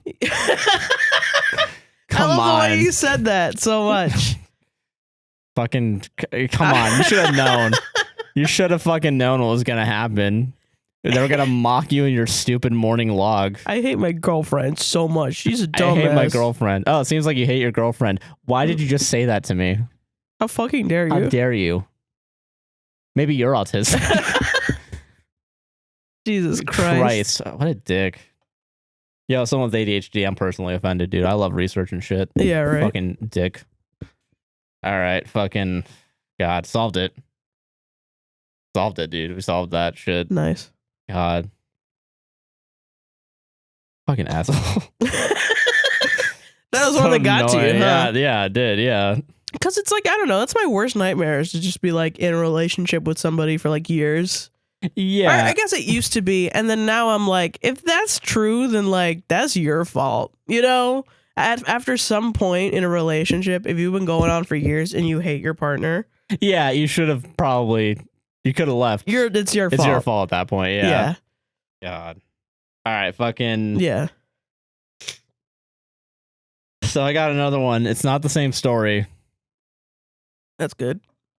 But it is very, very similar. Very similar. Interesting. Like shockingly similar. Do you think I'm going to change my mind? No. Okay. We're just dunking on There's dudes, an edit, and I'm going to save it till the end because this guy decided to, you know, fucking put his edit right after the first thing where he says, sorry, I'm formatting fake names. Good. All right. You fucking ready? Yeah. Am I the asshole for asking my girlfriend to not talk about her studies at dinner with my dad? Yes. Sorry. Yeah, you are. Yeah. Sorry for formatting. I'm on mobile. Fake names. Okay. I, 26 male, started dating Riley, 23 female, 6 months ago. Riley is in a master's program for astrophysics. Dude, she should never shut up about that. Yeah. Are you ready for this next thing? Yeah. My dad is a physics teacher at the local high school. You never had a chance. As a result, the two of them went together, chat about their interests and ideas for my dad's lessons in the future. They get so absorbed into the conversation that they often forget about their surroundings, and it can be quite aggravating. I can tell it bothers my mom as well. I can tell. I didn't ask her, though. This past Sunday, my parents invited us over for dinner with several of our family members as well. On Friday, I asked Riley if she could stop herself from talking about physics with my dad as my other family will be there, and it will look rude. She seemed displeased and said she wasn't happy because she loves talking to my dad about it, but she understood and wouldn't do it. Sunday, we arrived early to help my mom and dad set up, and I asked my dad the same thing I asked Riley. He got very upset and told me that this was his house and I should not have asked Riley to stop herself from bonding with them, parentheses my parents, and talking about things they both enjoy. Your dad is such a fucking Chad, dude. Yeah. Holy shit. My mom sided with me, saying it was obnoxious to hear the two of them blabber. I saw Riley's expression fall when my mom said this. My dad got more upset and said it wasn't blabbering. I agree it was a little harsh, but at the same time, it was true. After dinner during coffee, my dad encouraged Riley to share her ideas if she had any, and she smiled and said they will talk about it next time. When we left, Riley said it hurt that my dad was the one who defended her for my mom's comment and not me. I told her, although it was harsh, I agree. Wow. She was silent the rest of the way and has been short with me all of today. Edit. Are you ready for this edit? Yeah, I'm ready for the edit. Why are you all assuming I don't support you?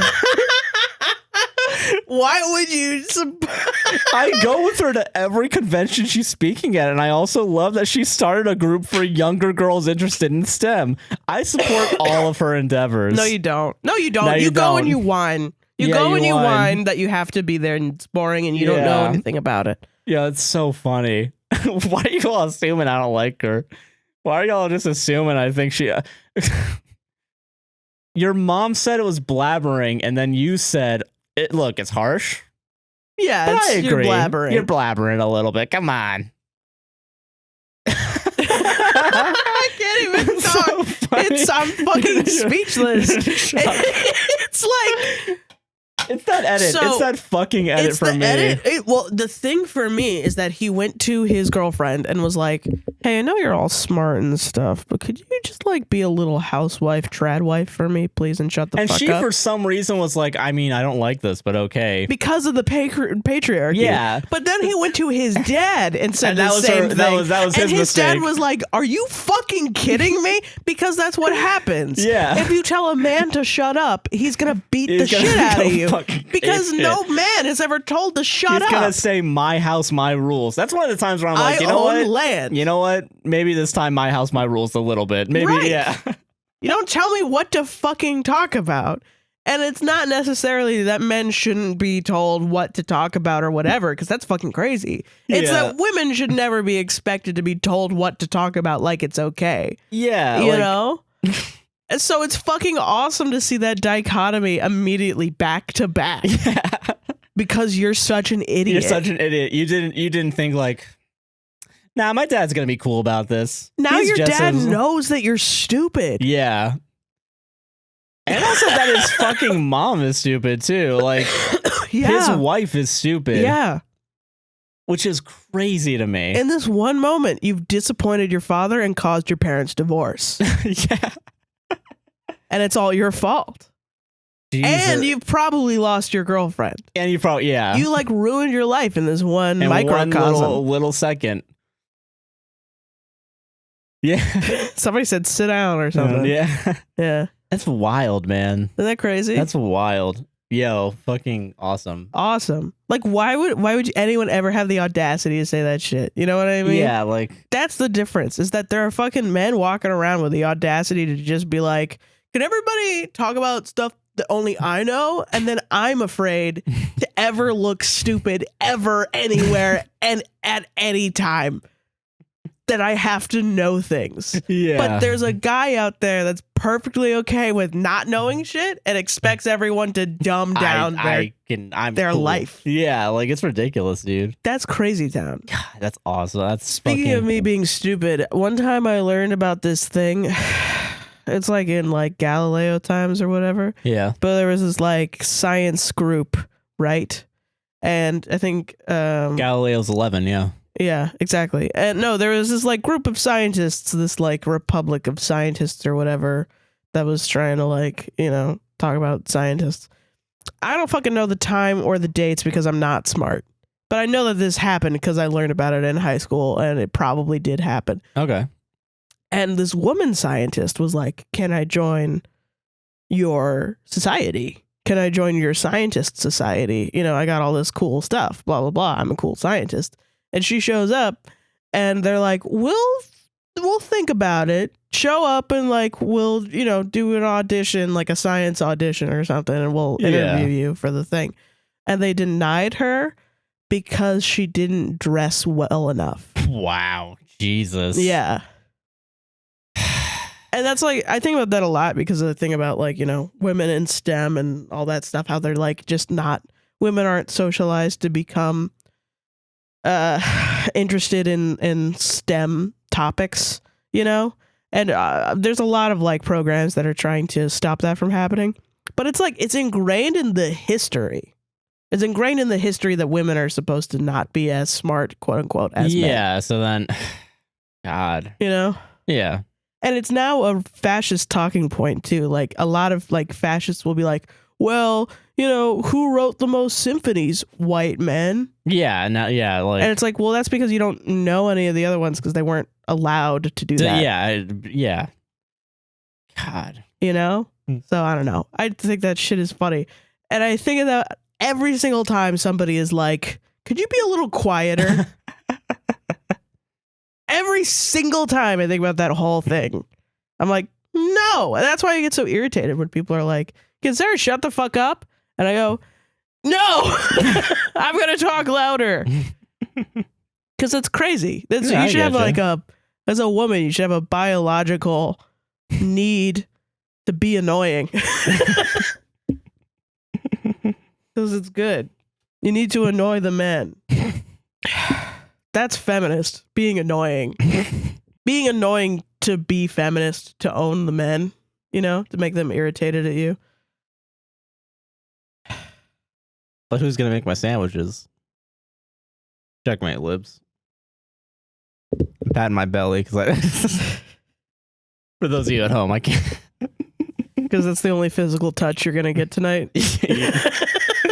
No, I get what you mean, though. Yeah, it is feminist to be more annoying. Do you? No. Yeah, no. I don't know if you do now. No, I know because fucking. I don't think you can do that. I don't think you can be like. Yeah, but women are fucking bitches. No, yeah, I get it. I'm a feminist too. Like, you can't do that, I think, actually. Sir, I turned the hat around.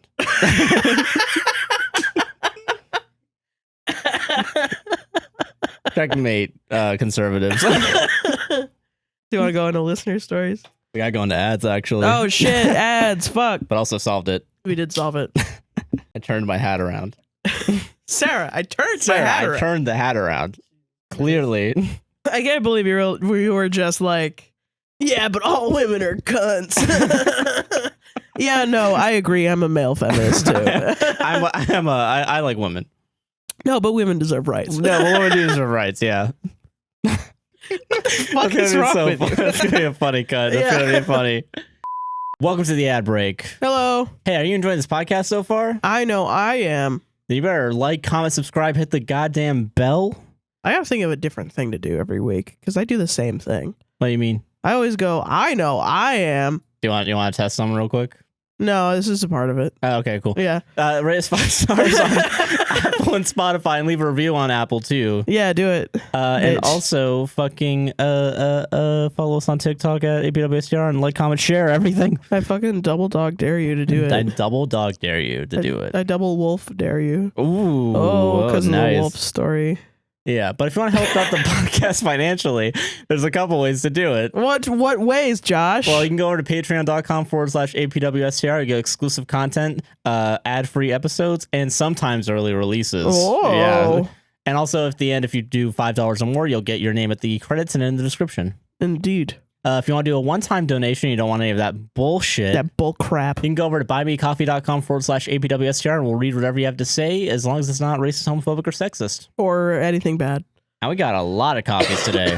We did. This one, someone bought us a coffee. Hi, guys. I usually don't do this, but I love the podcast and the wolf story segment. Thank you. It's bringing me back to some of my funnier middle school memories. I wanted to let Sarah know there's a published wolf story series that I read at way too young of an age. The first book is called The Prance of Wolves, because when you first started reading this, she said there wasn't an actual series like that. I think it has less typos than the one you're reading, but the plot is just as insane. Parentheses, it makes a little more sense, though. I love how chill your podcast is. Sarah, you're so funny. And Josh, I was going to compliment you, but I'm not for the bit. Lamau, hope you have a great day. So now it's a bit that they compliment me and not you? Yeah, that's why I fucking lash out on the podcast. You act out on the podcast. I'm gonna act out, yeah. I love it. And you know, this wolf story thing has made me realize there are many published wolf stories. Yeah, they are published. Yeah, so we're gonna have to. It's gonna go on until the day we die, isn't it? Yeah, it could go on forever. I don't know what we're gonna do after this one, though. Yeah, we're gonna have to find something. Fuck. Yeah, shit. We might take a break. We might take a little break. Yeah, because yeah, no, I can just turn into wolf things all the time forever. Yeah. God. All right.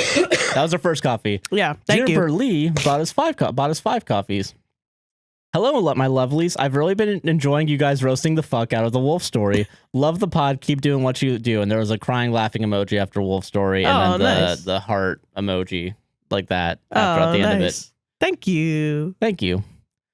Chloe MC bought us 7 coffees. Hey guys. Hello. Thank you so much for reading my message back in May during Pod 120. My best mate and I were pissing ourselves laughing at your shout out and very much vibe with our new nicknames, MC, Chloe, and John. I bought coffees for you two lovely souls, John, myself, and my 3 housemates. Please wish Amanda, Tegs, and Jimmy a Merry Christmas. Merry Christmas, Amanda. Amanda, Tegs, and Jimmy. And Jimmy. McGill? Oh, better call him. You know what I mean? Sorry, say sorry to Jimmy for making a better Saul reference. I can only assume it's like AA Ron. If someone fucking for sure, yeah. But Merry Christmas. Yeah, and much love and happy holidays to come from Melbourne, Australia. And then a heart hell emoji. Yeah! Good day, mate. Australian speak. Yeah. I hope your politics are good. I hope your politics are good. Enjoy the footy. Enjoy the time. Yeah. Get out of here, Discord. All right. And the last one comes to us from Valerie, she, her, who bought us 4 coffees. Hi, Valerie. Hello, just wanted to say that as the stress of college ramps up, parentheses graduating in December, very few things have been keeping me afloat, but y'all's show has been one of the main things. It's like a whiff of sanity during these insane times, and as a kind of long-time listener, it's become very obvious that y'all put in the work with the main intention of helping people. Aww. I very much appreciate y'all. Also, I am one of the many listeners who's respectfully gay for Sarah, and then it's the shocked, blushed emoji. And a smiley emoji after I appreciate y'all. Dude, you guys are boosting my self-confidence so much. Because I walk around thinking like I'm a monster. I think I'm like Godzilla, like a monster. And I think I'm the top shit, and then I read your guys' buy me coffees. And then I'm like, I don't need to edit the podcast this week. It's fine. It's okay. I don't need to put this shit out. No, I don't need anyone to. Yeah, I guess. Fuck it. No. No. Josh we don't, is just going to quit at one point. Just going to quit. Yeah. All right, Sarah, have fun. Bro, we're going to get a coffee one day, and you're just going to like knock over your gaming chair and like walk out of the fucking apartment. One of them will break me. I know it's going to happen. Okay, so we also... While we're reading your kind reviews, let's also think coffees. Let's go to our reviews real quick. Yep, we got some reviews. 2 reviews. If it'll fucking let me read them. We have 2 5-star reviews. This one's titled Awesome Podcast. Finally writing in this review. Never used Apple Podcasts before. And actually, I never really listened to podcasts in general. But APWSTR is the first one I've picked up. I've been listening for a little while now, and I usually listen while I'm out driving, doing errands, or heading to work. This podcast helps takes my mind off the stress, so thank you. This podcast has hilarious content I would recommend to anyone who's looking for something new to listen to, and that is smiley emoticon. Nice. Thank you. Thank you so much. And then we got another one. Based Podcast is what this is titled. Based. This podcast will make you laugh, cry, feel like you're chatting with a couple of friends, might convince you to vote, or even realize after several months of listening that you actually aren't that happy in your marriage anymore, and finally get a divorce and live your best life. Parentheses, maybe that's just me. You won't even want to skip the ads, promise. And that's from Bree They She. Bro, fuck yeah, Bree. Fucking live your best life. Thank you. Fucking, Hell yeah. And then it was by Kirito19. Thank you. Thank you so much. We appreciate your shit, man. So yeah, 5 stars on Apple and we'll read it. We will read it. 4 stars and we won't. 5 stars on Spotify, Buy Me a Coffee, Patreon, APWSTR. Thank you for watching so far. Skillshare in the comments. And Skillshare affiliate in the description. Yeah. Is there anything else we do? I think that's it, baby. Oh, wait, we haven't set it up yet, but we're getting a Tumblr. Oh yeah, we're gonna get a Tumblr soon. Yeah. One day. Yeah. Once Twitter burns down. Well, I think we have it already. I just haven't set it up. Yeah, we'll set it up. But yeah. Yeah. Back to the show then. Yeah. And we're back. We're back. It's time for some listener stories. Bro. And we gotta rush through because I know Sarah's phone is dying. It is dying. So yeah, all right, I'm ready. I'm ready for it. Am I the asshole for cheating on my boyfriend with his ex? Yeah, this one is crazy, dude. All right, I'm ready. This is from Cora, she, they. Okay. I, 22 female, had been in a relationship with my boyfriend, 22, for about 9 months. We had a pretty good relationship aside from a few arguments, which were all pretty mild. But about a month ago, when I quickly turned on his phone to check the time, I noticed a notification for a new text from his ex. I knew her name. I knew the passcode to his phone, so I unlocked it and read the message. I know that was probably not a good thing to do, but he was cheating on me, so I feel like I had the right to read it. That's fair. That is a fair... Okay. Yeah, no, I can understand that. Yeah. The message was her thanking him for the flowers he apparently sent her. What? I would die. Dude, if I got your phone and it was like some random bitch, like, thanks so much for the bouquet roses, of flower, yeah. I would go berserk. I would go crazy. That's a wild fucking thing to do. That's like worse than like, thanks for the crazy good ball slapping sex we had. Yeah, at least it's just sex at that point. It's not you went out and got flowers, You the thought universal. about them. Yeah. Thanks for the Valentine's Day card. I wouldn't be conscious. I would be enraged. Yeah. I understand that, yeah. I also found many conversations about them scheduling dates, about how they loved each other so much, and him confirming he was going to leave me for her. She did tell him he shouldn't, and that they should just keep doing what they were doing now.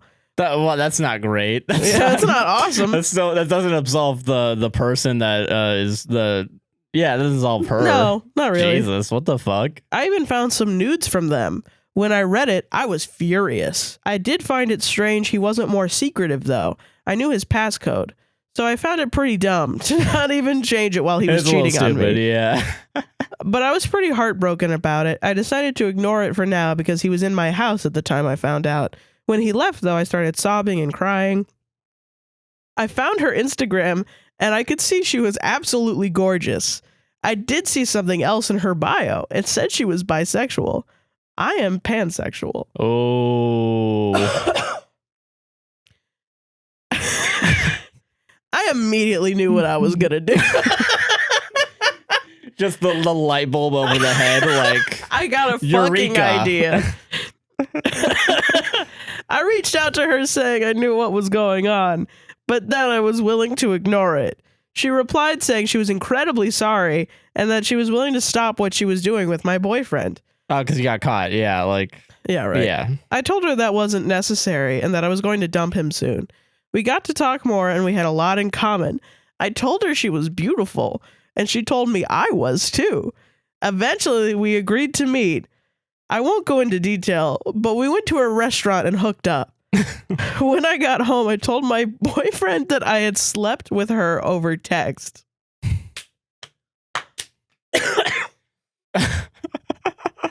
That's kind of based. That's a little based. And that we were done. I blocked him straight after. His ex has also ended things with him for the second time, laughing my ass off.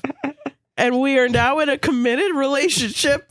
I have received a lot of messages from his friends calling me names, but I don't really care. I have a beautiful girlfriend who I really like, but I want to know people's opinions on this. Am I an asshole? No. I don't. This is one of those things where I will not You'll turn the other cheek. I will absolve your sins. Yeah. You know what? That was so based. That was pretty based. I don't really care if you did anything wrong. Because you got back. Okay, it's because not. you didn't do anything. You didn't do anything. Yeah, you tried. They're not in a relationship. You were in the relationship. Yeah, the valid one. You know what I mean? Yeah, and you were being cheated on. So then you just did some. Listen, again, not good to do eye for an eye, but you did payback in like. Why not in this instance? In this instance, no, I get it. If in this perfect world where that everything aligned, yeah, right, yeah, that makes sense. This is the exception, not the rule. But I don't know, fucking If this really happened, I really want this to be real. This could be bait. This could just be. It could just be like fantasy porn, you know. But like, I really want this to exist. Is real. Yeah, because this is awesome. Yeah. I want you to know, listener, that as I was reading this, I was going, oh my God, what the fuck? Like out loud. To the point where I was worried, like what the fuck happened? Yeah. Because also this was like after 4 stories you had to cut. Oh yeah, I had to cut like 20 stories. Yeah. But like, no, fucking, stop sending duplicate stories, guys. Oh yeah, real quick. Please, if you send a story once, just send it the one time. Thank you. Yeah, please. Because we gotta delete the extra ones. And we can't remember. Yeah. My brain no good. But no, fucking, I get not the asshole.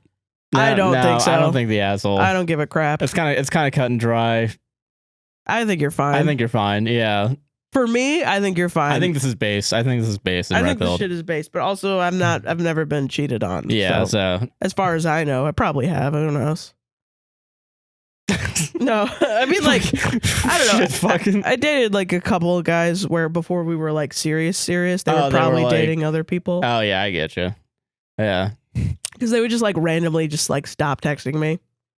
Oh, and then they'd be like, "Oh yeah, sorry, don't want to do this anymore." So they probably found somebody else. Yeah, and then just didn't tell you. But then like, I don't know if I see that as like cheating, but there could have been a moment where I was like, "What, you're texting other girls?" Yeah, and I gotta know because it wasn't communicated. Yeah, so these are like multi-month dating. Yeah, so yeah, it's kind of cheating. Yeah, I guess it is. I don't know, but I just don't care. You didn't care. I didn't care because we weren't official. So that's fair. I don't know. I don't know. Yeah, not the asshole though. Not the asshole. And for us, people who have not been cheated on. Yeah. Thumbs up. Thumbs up, baby. Not to deny that cheating is bad. Cheating is bad. Cheating sucks. Again, exception to the rule. I'll let something slide. Yeah. And also, you wrote into our podcast, so you know you have a choice in Reddit podcasts. I think you're a fucking hero, dog. Yeah. I'm not gonna fucking judge you.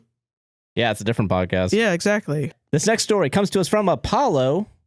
He, they, smiley face. Oh, hi, Apollo. Am I the asshole for giving up on bringing my ex/friend emotional support? For context, me, male 17, and my ex, let's call them K, M, he, they, 17. Male, he, they, 17. Mm-hmm. We're together for around 10 months. Though we've been friends for many years before starting to date. It was a pretty great relationship at first. Since we'd both been through some stuff with our exes, we wanted to spend this relationship just healing and feeling comfortable in our own little world. It was really nice. We both struggle with mental health, so when we eventually broke up with me because they weren't in a good place to be in a relationship, I was quick to support them. After all, I was proud that he was able to put himself first like that. Wanting to know how I could, quote, set my expectations, I did ask to clarify whether it was a break or a breakup. He confirmed it was a breakup, which hurt, but again, I was just trying my best to give him support. Now, post-breakup, he just started ghosting me a lot more than they've ever done before. He's never been good at replying, having left me on red for days before, flaked on me when I was finally able to meet, parentheses, we lived 4 hours apart and I had to make the trip every time, and etc., while still together, but always excused it. But when it got even worse, I just started to feel so bad about it. They'd ignore me for a week or 10 days, reply for 2, repeat for months. Jesus. I was finally in the city and had called him to ask if he wanted to hang out, which he did, but once again, he flaked on me. He texted me a shitty apology the next day, and I just decided to ignore it, to just see how long it would take if I didn't initiate contact. Oh, God. A month. Yeah. A month of no contact. Yeah, that's what would happen. The first message I got from him was a vent about how he feels like everyone's forgotten about him, and how he's scared he made one of our mutual friends hate him. I was hesitant to reply, but I felt bad not to be there emotionally for him, so I gave him the comfort, only to not be in contact with him for a week once again. Then ping, another notification, he's now texting me for emotional support once again. I had fully intended to not reply if it hadn't been because they were dealing with the death of Technoblade, a streamer who passed away recently who we both loved, and I didn't want him to go through that alone. Now I'm left with no reply once again. And I've just come to realize how much I've had to sacrifice to make sure that he's happy or to fix his mistakes. Yeah. Having to cancel plans with friends because he didn't tell me the dates of when our vacation was, me being the only one who have ever planned any dates, constantly having to be no contact while being 4 hours away, then basically only texting me for emotional support and leaving me on read after. Now I've moved on, it's been almost half a year, but the few times I've actually interacted with them, they've acted like they were the one to break up with me, or like nothing happened. Joking about getting married when he was mentally stable enough, still calling me bub, which he started during the relationship, and making jokes about people are going to be so confused when we're still close, like, oh, they didn't break up? It all felt so icky. I clarified you wanted a breakup. You broke up with me. What? Yeah. Yeah, it's very, I get it. At this point, I just miss my friend. Not even my partner, I just miss my friend. I want to talk to him, but God, I can't bring myself to continue. My friends have advised me to just go no contact, but I can't help but feel bad for not being there if he needs me. I feel like the asshole, but am I the asshole? You grew out of this person. Yeah. That's what happened. Everything that he's doing is kind of like... It's a he, right? He, they. He, they? Okay. Everything that they're doing, it's child stuff. Yeah, they're really just like... That sort of selfish thing. A lot of times people will be like, oh, this person only thinks of themselves. They're a narcissist or something. They'll use like therapist words. And sometimes, yeah, but like most of the time, it's just they're children. And that's what being a narcissist is. It's like a perpetual childlike mind of, I have to do everything for me. Yeah, and everyone should and everybody care for me. Should take care of me because I'm the person to take care of. I'm number one. Right. It's my world. Everyone else is living in it. Right. But the basic like point of that is that that's like a child. That's you take care of a child until they can take care of themselves. Right. And everybody has that moment of growing up over years and years and years of, well, I have to now be self-sufficient for myself and be independent now. You know, I have to go do that. And you're doing that. Yeah, you're taking the time to take care of yourself now. Yeah. And your friends are right to advise you to go into a contact because it's just going to get tiring. Yeah, they're going to drain you of your emotional energy. Yeah. So like, yeah, no, fucking It's not an asshole move, honestly, to be like not there for him when he's fucking, texting you these long emotional things. because emotional things happen every day to every single person. Yeah. You know, it's like, you know, thinking that you slighted your friend could happen every fucking day. Yeah. To a different person, you know? Everybody gets into drama sometimes. But it shouldn't, like, you shouldn't need to send paragraphs of text to your friend that you don't talk to otherwise. Yeah, where you're just kind of like... And then need reassurance from them, or else you're going to go on, like, a mental spiral. Yeah. You know? Yeah, exactly. You shouldn't just rely on everyone to be your emotional therapist. Exactly. And be able to deal with your everything all the time, you know? So, I don't know. Yeah, it's really much... I don't think you're the asshole at all. No, I don't think so. Yeah, I don't know. I think they got some growing up to do. I mean, yeah, you're teenagers, you know? So, like, fucking... Yeah, but that's why usually when teenagers are like, my friend is being very selfish, I think, well, yeah, he's a teenager. Yeah, so... He's going to grow out of it. You're growing out of it faster. Yeah. That's like the roughest part of being I don't envy it at all, honestly. Yeah. That shit sucks Yeah, ass. so yeah, once you get to being an adult, fucking smooth sailing. But like... High key, yeah. A lot of times, yeah. Most of the time. 9 times out of 10. But fucking... It's hard, but it's you hard, know. But like fucking... But that's the point I'm trying to make is like the world is hard. Yeah, and like other people shouldn't be making it harder on you. Yeah. Yeah, like just because they also have to go through the world, you know? Right. So... I don't know. I don't know. I worry sometimes that that's like an individualist take. I say this every fucking week, but like legitimately. No, I mean, yeah, there's a limit to collectivism. You know what I mean? I think it's good to be as a society, a member of society and helping people. Right. But you have to take care of yourself first before you can take care of other people. Right. And, you know, we've talked about that multiple times in the past couple of episodes. But I'm also just like, I mean, you know, like at some point you're not a child anymore. Yeah. At some point you're going to have to grow up. Yes. And join the rest of us in the harshness of reality. Yeah. And it's not an excuse to just close yourself off or rely heavily. Right. It's an excuse to grow and help others and help yourself, you know. And it's not necessarily that they shouldn't be reaching out to you. It's that they should also care about into you. The relationship as well. They shouldn't just it's very one-sided. Yeah, exactly. Yeah, and like I don't know, using you for these emotional moments. These emotional moments can still happen. It just you need to also have that friendship beforehand. Yeah.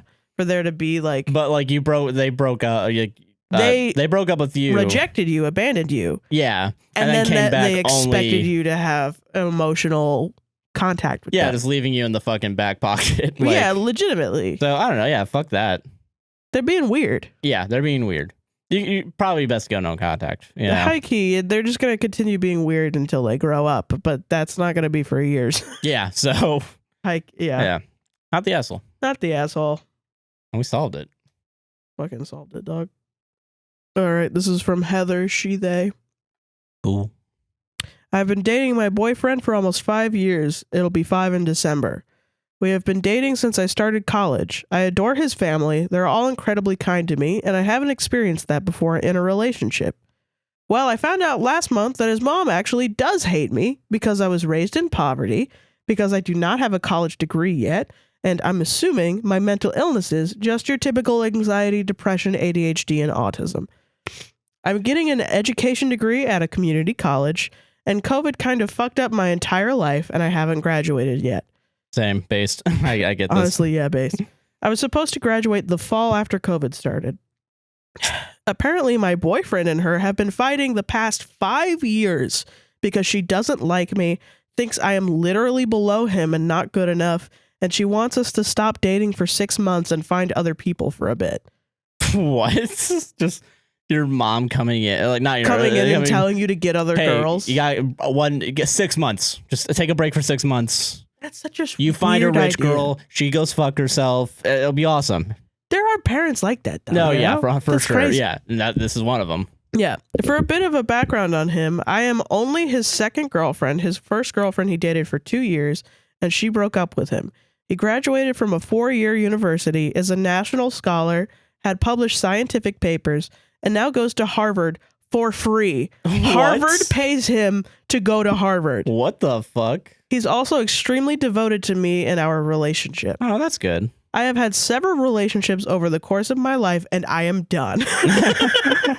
He is my best friend, my person, and we want to spend the rest of our lives together. We are actually planning on getting engaged next summer. Congrats. Congrats. He said that if she keeps up talking shit and being classist towards me, he will, quote unquote, go full scorched earth and never talk to her again. He is totally okay with cutting his entire family out of his life because, quote unquote, they don't make me happy like you do. Am I good? No, you're good. Yeah, you're good. I think you're good. Yeah. You're fine. Yeah. It's hard, though, I will say, cutting out your family because you have that, like, connection or whatever. No, it sucks. And it's not your fault, though. It's the fucking shitty classist assholes' fault, you know? Right, yeah. Especially when, like, you're getting, like, your boyfriend's getting a free ride to Harvard. Literally a free ride, getting a fucking, like, you know. you know. And, like, you're like, his mom is just being like, he earned it. He's good. You're poor. You don't earn anything. I see your point. Yeah, like, you're saying really, that like he has privilege. He has privilege and he recognizes it. Right, but his mom is like, saying, no, you need like a rich girl because you're a Harvard boy. Okay. That's stupid. Yeah, that's dumb. That's a dumb fucking mentality. I'm glad that he knows that. Yeah. Yeah, and I don't know. Like, it's his decision to cut off his family. Like, it's not on you, you know? And if he's devoted to you and that's what he wants to do, to be with you, that's like... There's probably more if his mom is this awful. Yeah, it's probably... Yeah, like, it's can't... There's probably just some other shit where he's just like, you know... I mean, I don't even know... I cut out my mom because I was dealing with my mom fighting with me about Josh, and it made no goddamn sense. And I'm sure it's the same feeling where it's like it hurts you because it's like, I really love this person and you're not even like trying to like them, you know what I mean? And you don't ever want, you know, it means a lot that he hid it from you for 5 years because he doesn't want it to hurt you, you know what I mean? Yeah. And that I was like, I'm not going to lie to my boyfriend, which, I mean, you know, I get why he did that, but I'm like, that's a very guy thing to do. Yeah, that's true. Just like hide it. Nothing to deal with it for 5 years. It's all good. I feel like he should have done that earlier. Yeah, actually. maybe a little bit, but I get it. Like, that's why I was like, I gotta fucking cut my mom out of my life because I can't let her hurt Josh. Yeah. And you can't let her just take control over your life, you know? Right, that's fucking that's crazy. That's the other thing. Like, you know, that's growing up from issue. Child to adult, at some point you're going to be an adult and look at your parents and be like, wait, you need to respect me too. Yeah. And your parents are going to be like, no, I don't. You're a baby. And then you have to be like, well, no, I'm not a baby anymore. You need to respect me. And then your parents need to be like, all right, you know what? I respect you. Yeah, exactly. So I don't know. Yeah, no, fucking yeah. And you're doing nothing wrong. Like, you are doing literally. You're living your fucking life. You're living your life. You're fucking like going out and like, yeah, community college is the same as any other college. Fucking whatever. Who cares? Even if you weren't in college. Yeah, fuck it. You still deserve respect. Dropout gang. But yeah, no, yeah. You're a human being. You're an adult person. You deserve respect. Exactly. Yeah. So yeah, fucking you're good. Yeah. You're good. You got a good boyfriend. Yeah. Solved it. This next story comes to us from Theo. He, they, it. Nice. Am I the asshole for not wanting one of my best friends to be in a relationship? This sounds fun. This sounds like a fun time. To give some background information, I, 16, have a best friend who I love deeply, female 17, and want what is best for her. The only issue I have with that is that she isn't mentally okay for a relationship, but she never lets me and my boyfriend, male 17, have alone time. Her last relationship ended because they just weren't happy, so she wanted to get back at her ex by purposely making sure that her ex felt bad for leaving her by doing the most ridiculous things. Oh. Like talking about how she already has 7 guys waiting for her, or wearing shirts that show some chest. Recently, she has asked me to help her get into a relationship. I don't really want to help her because I don't think she can handle the whole idea of a relationship. If I'm the asshole, could I have some advice? So if you're not the asshole, you don't want advice? Listen, we can say not the asshole and move on, you know. So here's what are the ages again? 16, 17. Oh. And then I think the poster has a 17 male boyfriend. Oh, okay. Yeah. So you got a bunch of teenagers. Yeah. Teenage drama. Being teenagers, yeah. Drama alert. Just fucking... I mean, yeah, you just have to go to her and be like, hey, I don't think this is I don't think you're over your ex anymore. I think if you get into a relationship with somebody seriously, then you're gonna, you know, whatever. But like, there's no reason she can't have casual sex. Yeah, true. For a condom. Right. Just practice safe sex as a teenager. Yeah. You know, fuck. Yeah. Like, you know, there's you know, if she wants to go out and have sex with men, then yeah, or go on dates, there's no reason she can't nothing wrong do with that. But it's also, I mean, you're right to be suspicious of like already having 7 guys waiting. Like, then it doesn't really seem like there's a want for a relationship. It just seems like a power play. Well, okay. I think we're over analyzing it. As a woman who was dating a guy for the first time and then got broken up with, you say some crazy things. You say some crazy things. Okay, that's fair. That's fair then. This motherfucker on our first date gave me a guitar pick that he found on the ground that I kept in my phone case. And then he broke up with me and I like threw it away. Like, fuck, that's a really good pick. Jesus. It was awesome, actually. It was kind of dope. I'm kind of sad that I threw it away. But like, yeah, you know, you get dramatic. Yeah, okay, that's fair. Yeah, I guess that, okay. It's a breakup. Yeah, when your first breakup when you're a teen. Yeah, you're right. Yeah, it's very much like it's just pure emotion and just like fucking dumb decisions. Going through some stuff, and I would go to her and be like, "Hey, listen, you're going through this. What's like a safe way we can process your emotions? How can we digest this? Because you can't just. Do you want to watch like sad movies? Have like a girls' night?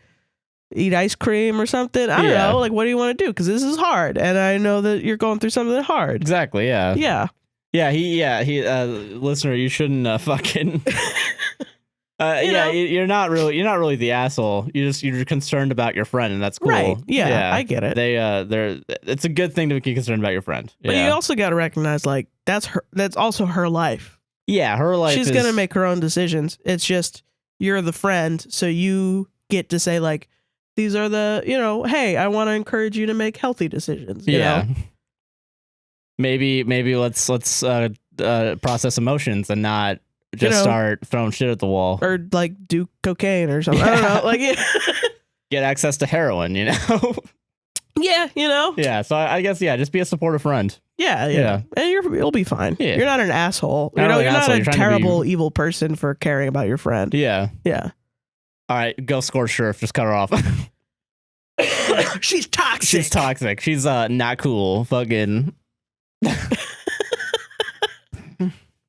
Hell yeah. That's why I have the hat, so I can say horrible things. Bro, I did that shit and I was 21. Or I was like 19, I think. Oh shit. 20. I think 20. Yeah. On the edge of 2021, I think. Good. It's all a blur. It's all a blur, yeah. I don't know, yeah. I don't know. I was emotional, yeah. Yeah, it's just emotions, yeah. It's just Carly Rae Jepsen's emotion, you know? Right. You thought you were like in love and shit, and that shit's powerful. Yeah. Drugs going through your brain, hog. God. And then looking back on that, I'm like, I was not in love even a little bit. Yeah, right. So, I don't know, just give it some time. Yeah. Fucking, yeah. She'll grow up and she'll be like, that's just dumb. Yeah.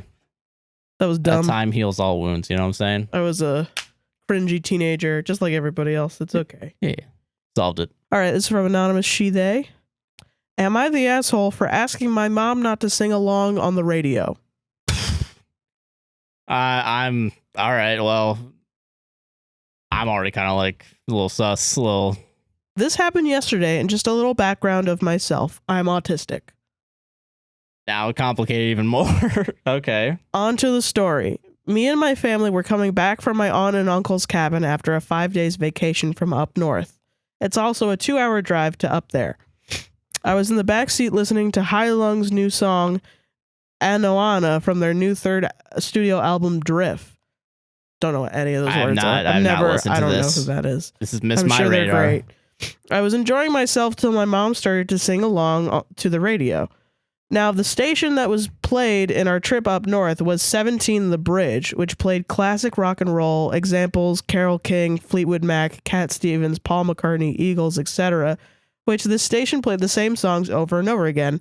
Never played any Queen songs. Lame. That is lame. That's a little lame. Yeah, that's not a good classic rock station if you don't have Queen. I get that feeling where it's like, play some different songs. Play some different songs, yeah. There's one down here, 98.9, that just plays like Journey, which is dope. I love Journey. Yeah, but play some more. Every day, play some more, yeah. I don't know if I could do that. Yeah, I get it, yeah. So there I was, trying to listen to another song that I wanted to listen to, but also was being annoyed at my mom for singing along. This is where I could be the asshole. Didn't snap at her, but was calm. I spoke up and asked my mom if she always have to sing along with the radio. My older sister that was with us told me that I was being rude and that I had Bluetooth headphones on. She also said that I needed to tolerate it. I didn't say anything else, but kept silent, and my mom went back to singing along with the radio. But I was wondering, am I the asshole? Huh. I know. I have no idea. Is this really okay? My real question is this even am I the asshole moment? Because to me, yeah, I feel like this is just kind of a thing that happens. Yeah, I think you tried communicating. You're in a long. I think take away the autism. Okay, you're just like three people in a car. One person is singing along to the radio, and you're on a long road trip. And you ask someone, hey, can you not do that? I think that's a reasonable thing to ask of someone. I think so too. I don't think it's very rude. Yeah, and if you're not like snapping, like, can you shut the fuck up? Like, yeah, I think like if you ask like, hey, could you please not sing? I think it's weird. Maybe if you said it a little rude, but then also now you're autistic. Yeah, so it's another thing where it's like if you're having like genuine like you're getting over like sensory issues, right? Right. I think that's a very reasonable thing to ask of someone. Right. Even if you have Bluetooth headphones in, because you could still hear shit through Bluetooth. Like, yeah. So I don't think that's a good response from your sister. And I think that's a dumb. But then I'm a debate lord. Like, fucking. Well, and the first time I read this, I was like, well, I mean, you're kind of like stomping on your mom's joy a little bit. She's being carefree. But like singing along to the radio. But she went back to singing. Yeah. So it didn't really, I don't think it affected her that much. Yeah. And you don't really seem that torn up about it either. Now, the second time I read this, I'm like totally flip-flopped. Or it's like, I don't know. I don't think so. I don't think you're the asshole. I don't think anyone's really the asshole here. I think it was just it just seemed like a moment of like communicating your things. And it's kind of shitty to be like, I think your sister's kind of an asshole for being like, you had headphones on, fucking deal with it. Like, yeah, that feels a little bit like negating your experience. You know what I mean? Yeah, and then like fucking, yeah, I don't know. I guess maybe, I don't know about the mom. I guess the mom is, the jury's still out. I don't think it's. Okay, listen. I think it's your car, your radio. You're driving. You're listening to the radio. You're allowed to sing. But there has to be communication from everyone else in the car. Yeah, where it's kind of like... Is it the vibe to sing? Yeah, and like, I don't know, like if you're not a big fan of the music, I can definitely get not wanting... to sing? Yeah. Because then it's like, even if both of them were singing, they're not including you. That's shitty, yeah. Right. And like, I would want to put on headphones too. Right. And just put on my own music, yeah. Exactly. But yeah, no, fucking, I really... you're not the asshole. I think the only asshole thing is your sister immediately calling you rude. Yeah. Because it sounds like that. You were trying to communicate with your mom. Like, hey, can you maybe not do that? And it is a little rude that your mom just kept doing it. I'm assuming maybe if she was like, humming or something afterwards and like was trying to like, I don't know. That would be a nice like, okay, like I can still have fun. Because then your mom could have been like, oh, well, can't you just turn up your headphones? And then Which you could be also like, kind of a shitty response, like, hey, just fuck up your ears, kid. Well, I mean, I don't know. It's like, oh, okay, well, let's try to reach a compromise, Yeah, that's at least different. Yeah. Yeah, it's at least let's try to work together to reach a compromise where we're both comfortable. Mm. I get that. So it's like recognizing that both people have needs. Yeah. So fucking I don't really think there's yeah. It's interesting, It's right? interesting, yeah. What the hell? That's why I chose it. Okay, no, that's fair. That's fair. Yeah. Yeah. I'm gonna say not the asshole. I don't think so either. Yeah. I think it's just a thing. It's a thing that happened, yeah. I like it though. Thank you. Bro, so many people have been on road trips and have gotten mad at each other for like any reason. Literally the littlest reason. Any trip that's over like 30 minutes. Yeah. Something's gonna happen where it's like, can you fucking stop doing that, please? Can you stop? I need to focus on the road. Can you just focus on no, you can just focus on the road whenever you want. Yeah, exactly. Can you fucking just focus on the road, you fucking idiot? Yeah, exactly. Yeah. You can't drive? You can't fucking drive? Well, you can't fucking, you're not driving right now. Dude. Okay, what are some things that people might get mad at on a road trip? Having to pee and someone not wanting to stop. Reading the signs. Yeah, reading signs. Reading signs compulsively. Yeah. You ever go on a road trip with somebody who eats sunflower seeds? No, I haven't. Really? Is that bad? Is that a bad thing? So sunflower seeds, you have to crack open sunflowers and then eat the inside. Oh, that could be annoying. Yeah. And then put them somewhere. Put the fucking spit out the shells and put them somewhere. Jesus. Also boiled peanuts too. Ugh. Same thing. I don't know. I think any road trip, something's bound to happen like Yeah, that. So like, fucking yeah. No, you're not the asshole. Yeah. Solved it. Hell yeah. Hell yeah. Oh, yeah, thinking about every single fight I've had in a car. I feel like people just get mad in cars because it's like small. Yeah, it's driving. Yeah. No one likes driving. No one likes that. Dangerous. Like a little... Get on I-4 for 2 minutes. You're going to have some fucking complaints. You're going to be yelling. You could be alone in your car and you would be frustrated. I yell horribly. I have horrible road rage. I've killed many people. Yeah. Allegedly.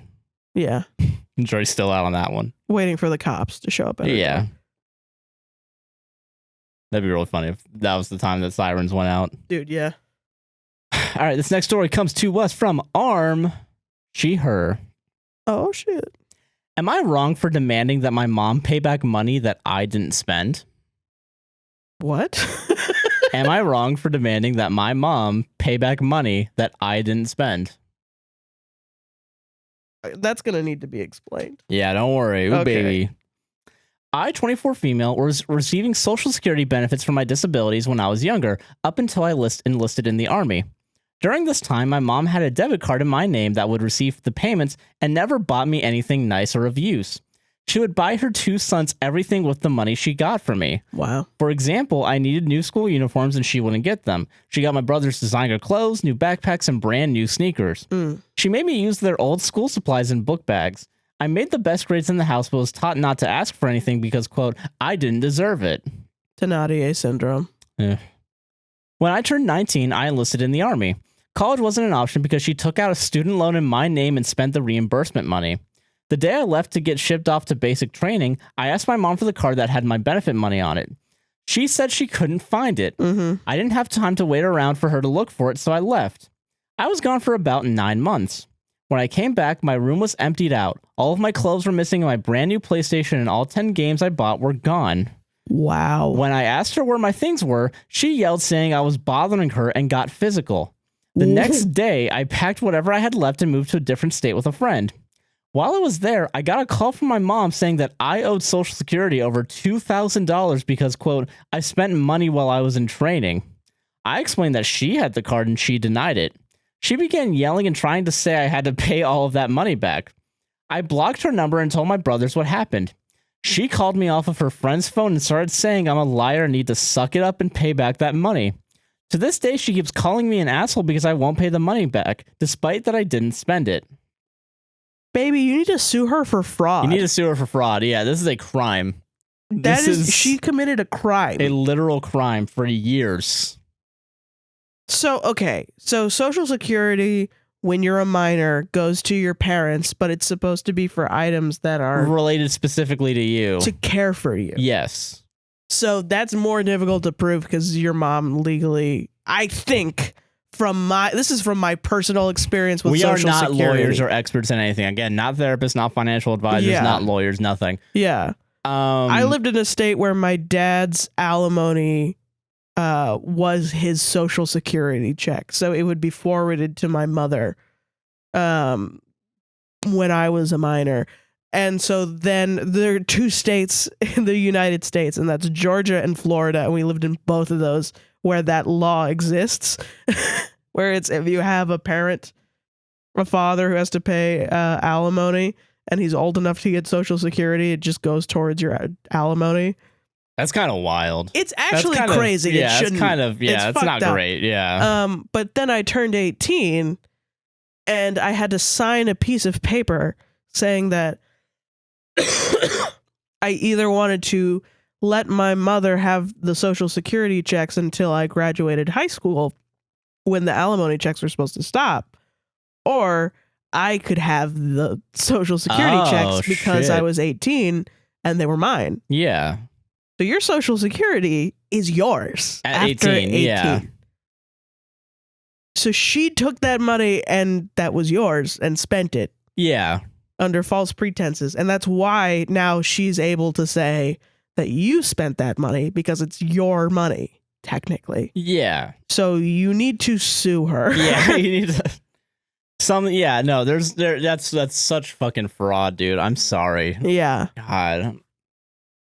Yeah, because you were in the fucking army. Yeah, you need to contact a lawyer. Yeah, actually, and you were in the army, so you probably have good lawyers. Yeah, you probably can get a pretty decent fucking, like... Maybe. I don't know. I don't know. I don't know shit about the army. But yeah, I would contact a lawyer for sure. Yeah, I think you might have a case on your hand. Yeah, no, not the asshole, though. You could You're get not that wrong. money back, yeah. Yeah, get that money back and fucking... Yeah, and go no contact with your mom, I feel like... She sounds fucking crazy. She sounds not great, and it's probably been an abusive piece of shit for your life. Like, the getting physical randomly is, I mean, unless it's not random. It doesn't seem random to me. Usually it's not. But if it is, like, all of a sudden... That's a good red line in the sand to fucking, like... Where you're like... I don't want to be in here anymore. Yeah. I hope you're safe now. Yeah. I think Jesus. Yeah. Jesus Christ. But yeah, I would contact a lawyer. Yeah. If anything, just to get her to stop contacting you, even if you don't want to sue her. Yeah, get a restraining order. Yeah. Get them to send her like a cease and desist. Yeah. Something. I don't know. Anything you can do. Get them to threaten her. Yeah. Solved it. Fucking solved it. Not illegally binding, solved it. Not illegally. Some lawyers will do that, though. They will let you like send a letter for free. Oh, true. Yeah. Yeah. Legal Zoom. Yeah. No, and that happens all the time too. People will say like, my lawyers will write you something, and then they'll send like a legal letter or something that's like, you need to stop doing this or I'm going to sue the pants off of you. And it's like obviously written by them. Yeah, right. Yeah, it's written in crayon. Yeah, like it's like literally they'll send it to you like written in fucking crayon. Yeah. And it's like, what the fuck is this? I don't need to. No, yeah. Well, I'm a big boy and I have big boy lawyer pants. I can sue anyone I want. It's America. God, not the asshole. That shit is fun though. All right. This is from anonymous she her. Hell yeah. Okay, follow me on this one. Okay, I'm gonna follow. I'm lead the way, Sarah. Am I the asshole for calling out my parents for grounding me after I got kidnapped? I'm sorry, what the fuck did you say to me? What the fuck did you just say? What words? Okay. Is it possible for me to say the words, kid, you need, what? Okay. So I was around the ages of 15 to 16 when one night I was hanging out with 4 of my friends in a car. So me, my ex, 18, Mike, 16, Kelsey, 17, and Hunter, I didn't know his approximate age, but he was not a minor. Okay. Off to a not great start. Yeah. We're sitting in the car smoking some herb. 420, bro.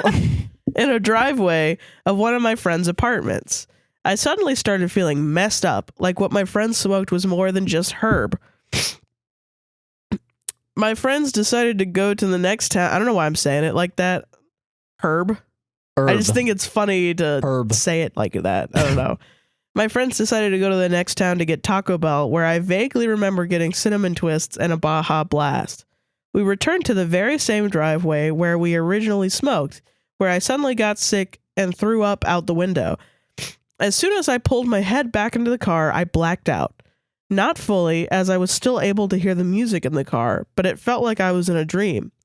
As someone who is now an adult who has dabbled in other substances that alter your inebriation, this felt very different and scary.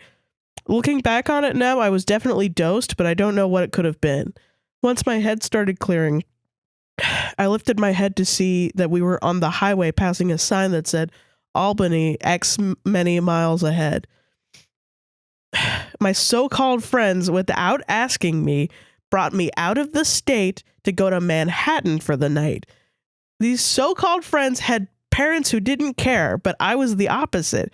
I knew once my mom found out, all hell would break loose. Begging my friends to bring me home didn't work, as their argument for me staying was that I was already in trouble, therefore I should just enjoy myself. What the fuck, dude? Holy shit. They were either too young or too naive to realize that drugging a minor and bringing them out of state is a crime. How about too sociopathic? How about too psychopathic? How about they have something fucking wrong with them and they need to get help? Yeah. Jesus. But I understood and started looking around for police. In my foggy state, I remember that some New York City cops ride horses, so I kept looking for one. I texted my best friend, who is my current long-term boyfriend, about what was happening. He didn't believe me at first until he understood the urgency in my wording. And so this next sentence, I don't really know. Okay. Let's I'm get not through sure. it. Okay. He told me to just suck it up and text my parents for help.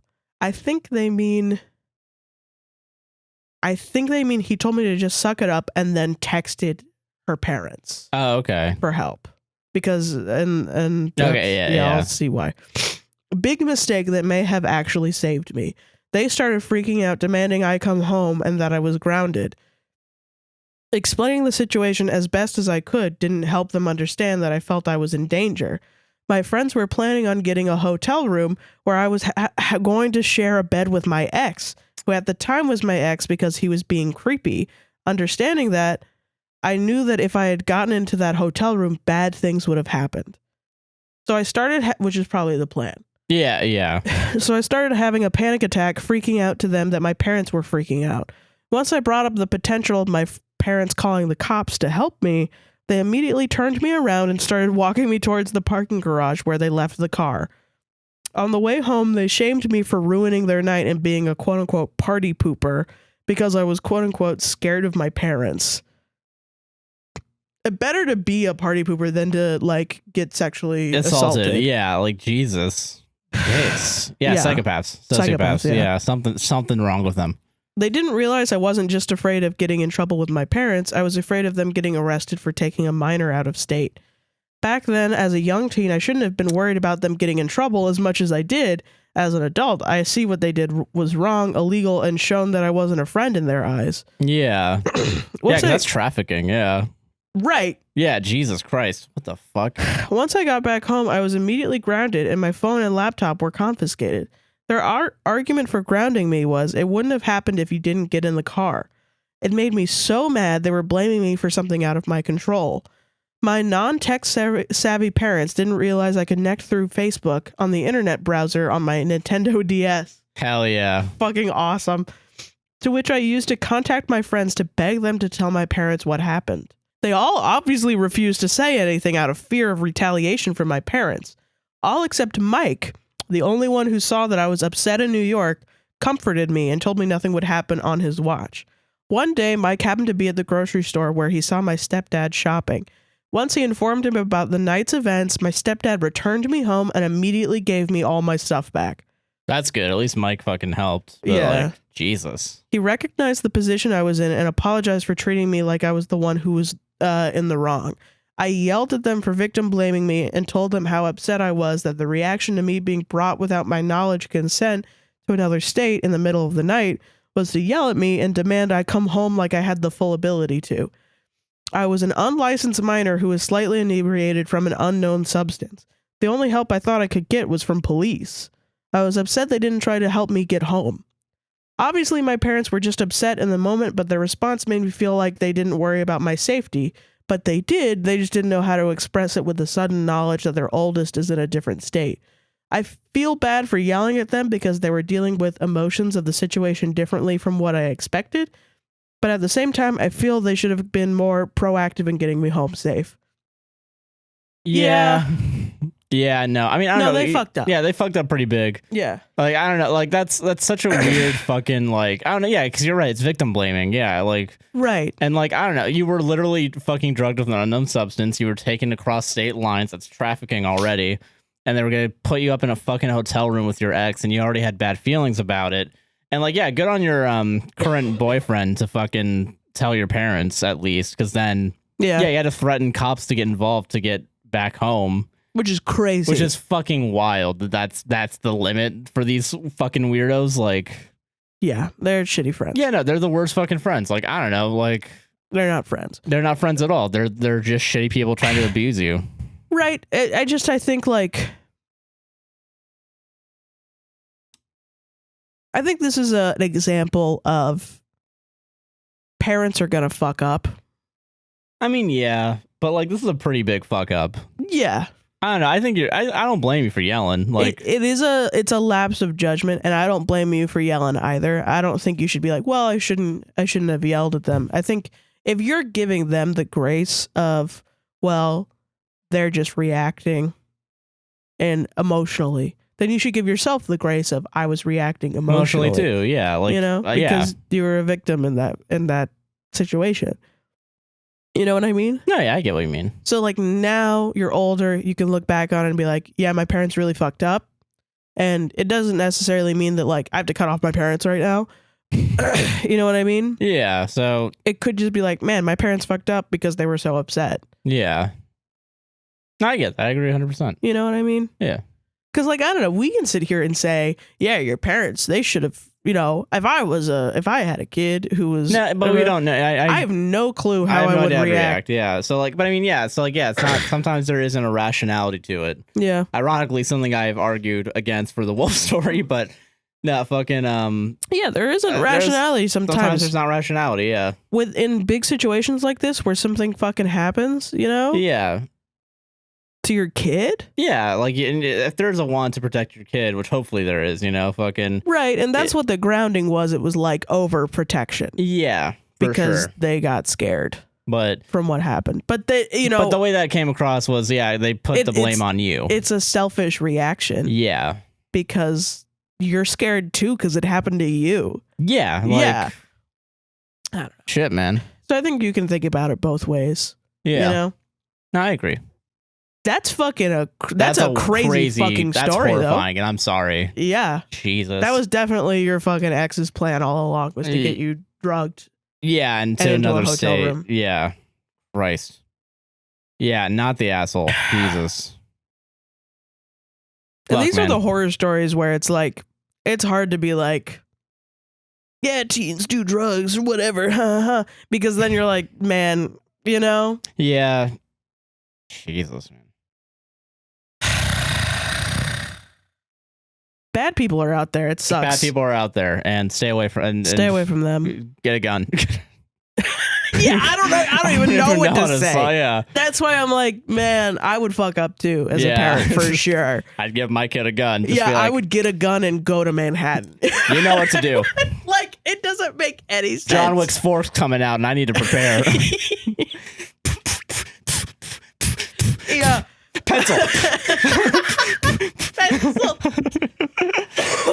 I mean, what's his face in Taken? Yeah, like, you have my daughter. I'm gonna fucking show find up. you, and I'm gonna kill you. Some wild fucking, like, you know what? You're a parent. You have a kid. They grow up, and then all of a sudden they're being human trafficked into Manhattan. You know what? Maybe if they're being trafficked in human Manhattan, yeah, I'm gonna take matters in my own hands. I feel like, right. Like, what do you do? Like, do you become like a 911 operator, and you're just like, yep. How do I get my? Okay, I need to make sure. Like, I would react very emotionally. I don't know. Yeah, I would. Yeah. So fuck, man. I'm sorry. I'm just sorry. That's a terrible situation that happened. Yeah. Man, I don't know, man. I don't fucking know what I would do. Yeah, I don't know what I would do either. Just become fucking just. God. Shit, dog. I don't know. I don't know. I don't fucking know. That's the name of this episode. I don't fucking know. I don't fucking know. IDK lol. All right, our final story comes to us from Savannah. She, her. Savannah. Am I the asshole cutting off my family? Probably not. Hello, my name is Savannah. Hello. 2 years ago, I moved to San Diego to live with my boyfriend. This really upset my family. My mother, who I will call Kay, was supportive at first, but over the last 3 years, she's become toxic again. She constantly asked me for money and been nosy with every personal matter. Recently, I drew the line when she spam called me for a family emergency that I couldn't even help with as I lived 16 hours away from her. Now she's been harassing my boyfriend and I because I didn't help with the family in the last 4 years. I've struggled with just living in mental physical health issues and never once have anyone but my boyfriend help me. I've blocked her on everything as well as the family she is harassing me. Some of my friends say I'm an asshole for cutting off my family, but if I'm being honest, that family was hurting me mentally and emotionally for far too long. My boyfriend and his mom support me, but there's still part of me that feels like a trash human for not wanting toxicity in my life anymore. Am I the asshole? No, that's natural. No, yeah, they're just fucking harassing you and yeah, I mean, trying to take control of your life even when you're like a day away, you know? Right. Like, I don't know. I guess there's sometimes with these stories where I'm like, cutting off your family is such a intimate thing. Yeah. You know when your limit's it's too much for you. Yeah, absolutely. Like, you know when you've hit your limit for sure. Because fucking no. Yeah. You know. I just assume that people that are like, yeah, I cut off my family, because who is walking around like, I just don't like my mom. Who is walking around doing that? Yeah, like no one. I don't know. And I think it would be shitty to be like, come on, why'd you fucking come on? Hey, yeah, I don't know. I think your friends are fucking stupid for being like that. You know. I mean, they might feel like, in my experience too, I've had people in my life who are like, yeah, but you're gonna call her later, where they're people that knew my mom. Yeah. And my mom was very talented at like getting people to like her. Yeah, so that way and was a very charismatic person.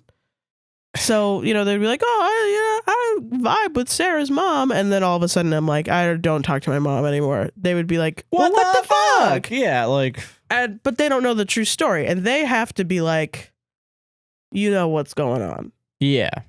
Because that's a respect thing. Yeah, like, yeah, don't push that boundary of like, she wasn't that bad, right? Right. Come on. She made me cookies. She made me laugh. Hey, she made me laugh. Hey. They don't see that's the full aspects of your mom, Exactly, like yeah.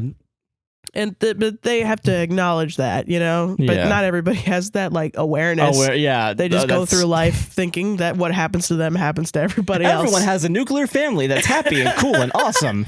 But a lot of people think that. Yeah, and that's stupid, man. I don't know. I know. It's complicated. I know you know that. Yeah. And yeah, you know that too, listener. Like fucking. Mm-hmm. I don't know. Yeah, fucking not the asshole. You know when your limit's reached, and once that limit's reached, I don't know. Again, parents have to earn their cool points like everyone else. Yeah. And there's always a level of like guilt. Yeah. And I've heard this from my therapist too. It said that most of her like patients who cut off their family, they actually do feel a level of guilt because, and in my experience, I think it's because you're going through grief because you're grieving the family that you thought that you wanted or but that you needed, but you never had. And it's sad. And it's, you just have to let yourself have that space to grieve because, it's it doesn't exist. The person that is like, all right, I'll never talk to my mom again. And everything's awesome. Epic. Everything is epic for me for the rest skateboard. Yeah, that doesn't exist. It's, oh my God, did I make a mistake? Blah, blah, blah. But I can't go back because then I'm going to feel like this and it's going to be terrible. It's going to be the same old things and I don't know what to do and blah, blah, blah. And that's why therapy can help you talk about it and realize that your experiences are like shared by people that do have to cut off family members and people in your life and feel that the guilt of like sometimes it's the guilt of relief, where you're relieved that the person that's not in your life anymore isn't in your fucking life anymore. Yeah. And you're like, oh my God, that's my mom. You feel that physically. It's crazy. And not very many people talk about it. People really like to talk about, like, everybody's cutting off their parents. These days, these kids. And it's like, no, kids would rather traumatize themselves than be traumatized by, than continue to exist, have a relationship with their parents. Yeah. Because it's traumatizing. Yeah. But you need to do it to, like, continue to have, like, mental peace at any point. It's like having the chance of having mental peace. So I don't know. I'm never going to judge somebody that says, oh, I cut off my parents or I cut off my family, because that's like, that's a big decision. You obviously put some thought into that. And I don't know, maybe that's something you need to tell your friends, to tell them, like, give them a wake up call. Yeah. No, I agree with that. Yeah. Yeah. Nice. Solved it. That's our show. That's our fucking show, baby. Sarah, what do you want to fucking plug? You can follow me on Twitter for as long as it's available at THATSOHEERON. And you can also follow me on Instagram and TikTok and now Tumblr. Ooh. With that handle as well. Oh, shit. Yeah. What about you, Josh? I'm Joshua Chinland on Twitter. I'll make a Tumblr eventually. Never. You don't have to. Nah, we'll see. We'll see how I feel about it. Most of the memes I retweet are just photos of Twitter. Fair enough. Yeah. Well, Twitter's still around. I'm gonna try tweeting. Yeah. Well, you're gonna build your platform on Twitter. Yeah, now? as it falls. You wanna know why? It's like when the Titanic sank and they just started playing the violins. That's gonna be me. They didn't start playing the violins as the Titanic sank. They were already playing. Well, too bad. That's different then. I'm a little bit late to the party. Okay. I'm the fifth violinist that got the memo. In the quintet, yeah. Yeah. Fucking a guy named Crazies on Twitch. Follow me over there. I'll get back to streaming eventually. I think maybe soon. Yeah. We're gonna get into live streaming soon, hopefully. Maybe. Fucking podcast will save this on Instagram and Facebook, even though I don't have updated either of those in a little bit. Same. APWSTR on TikTok and Twitter. Fucking a podcast saves relationship on all podcasting platforms. APWSTR Productions on YouTube. Like, comment, subscribe, hit the goddamn bell. Rate us 5 stars on Apple and Spotify. Check out all our Patreon Buy Me Coffee at APWSTR on both of those sites. Yep. A Skillshare affiliate link in the bottom. Channel memberships for when we do live stream. Fucking that's all, I think. That's all, baby. Thank you for watching. Thank you. And we'll see you in the next one. See you soon. Bye-bye. Bye. All right, outro. You think coughing straight into the mic would work? No. I don't think it would work at all. Why not? Because I think it's going to be really loud. So, whatever. Because last time you did it, we already did a bunch of noises.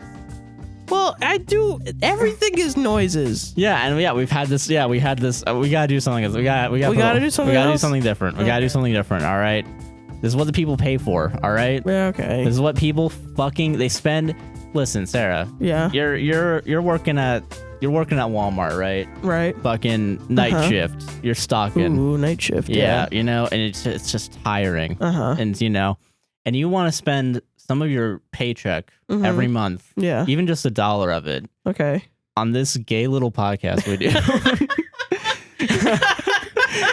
We got to give the people what they want. Gay little podcast.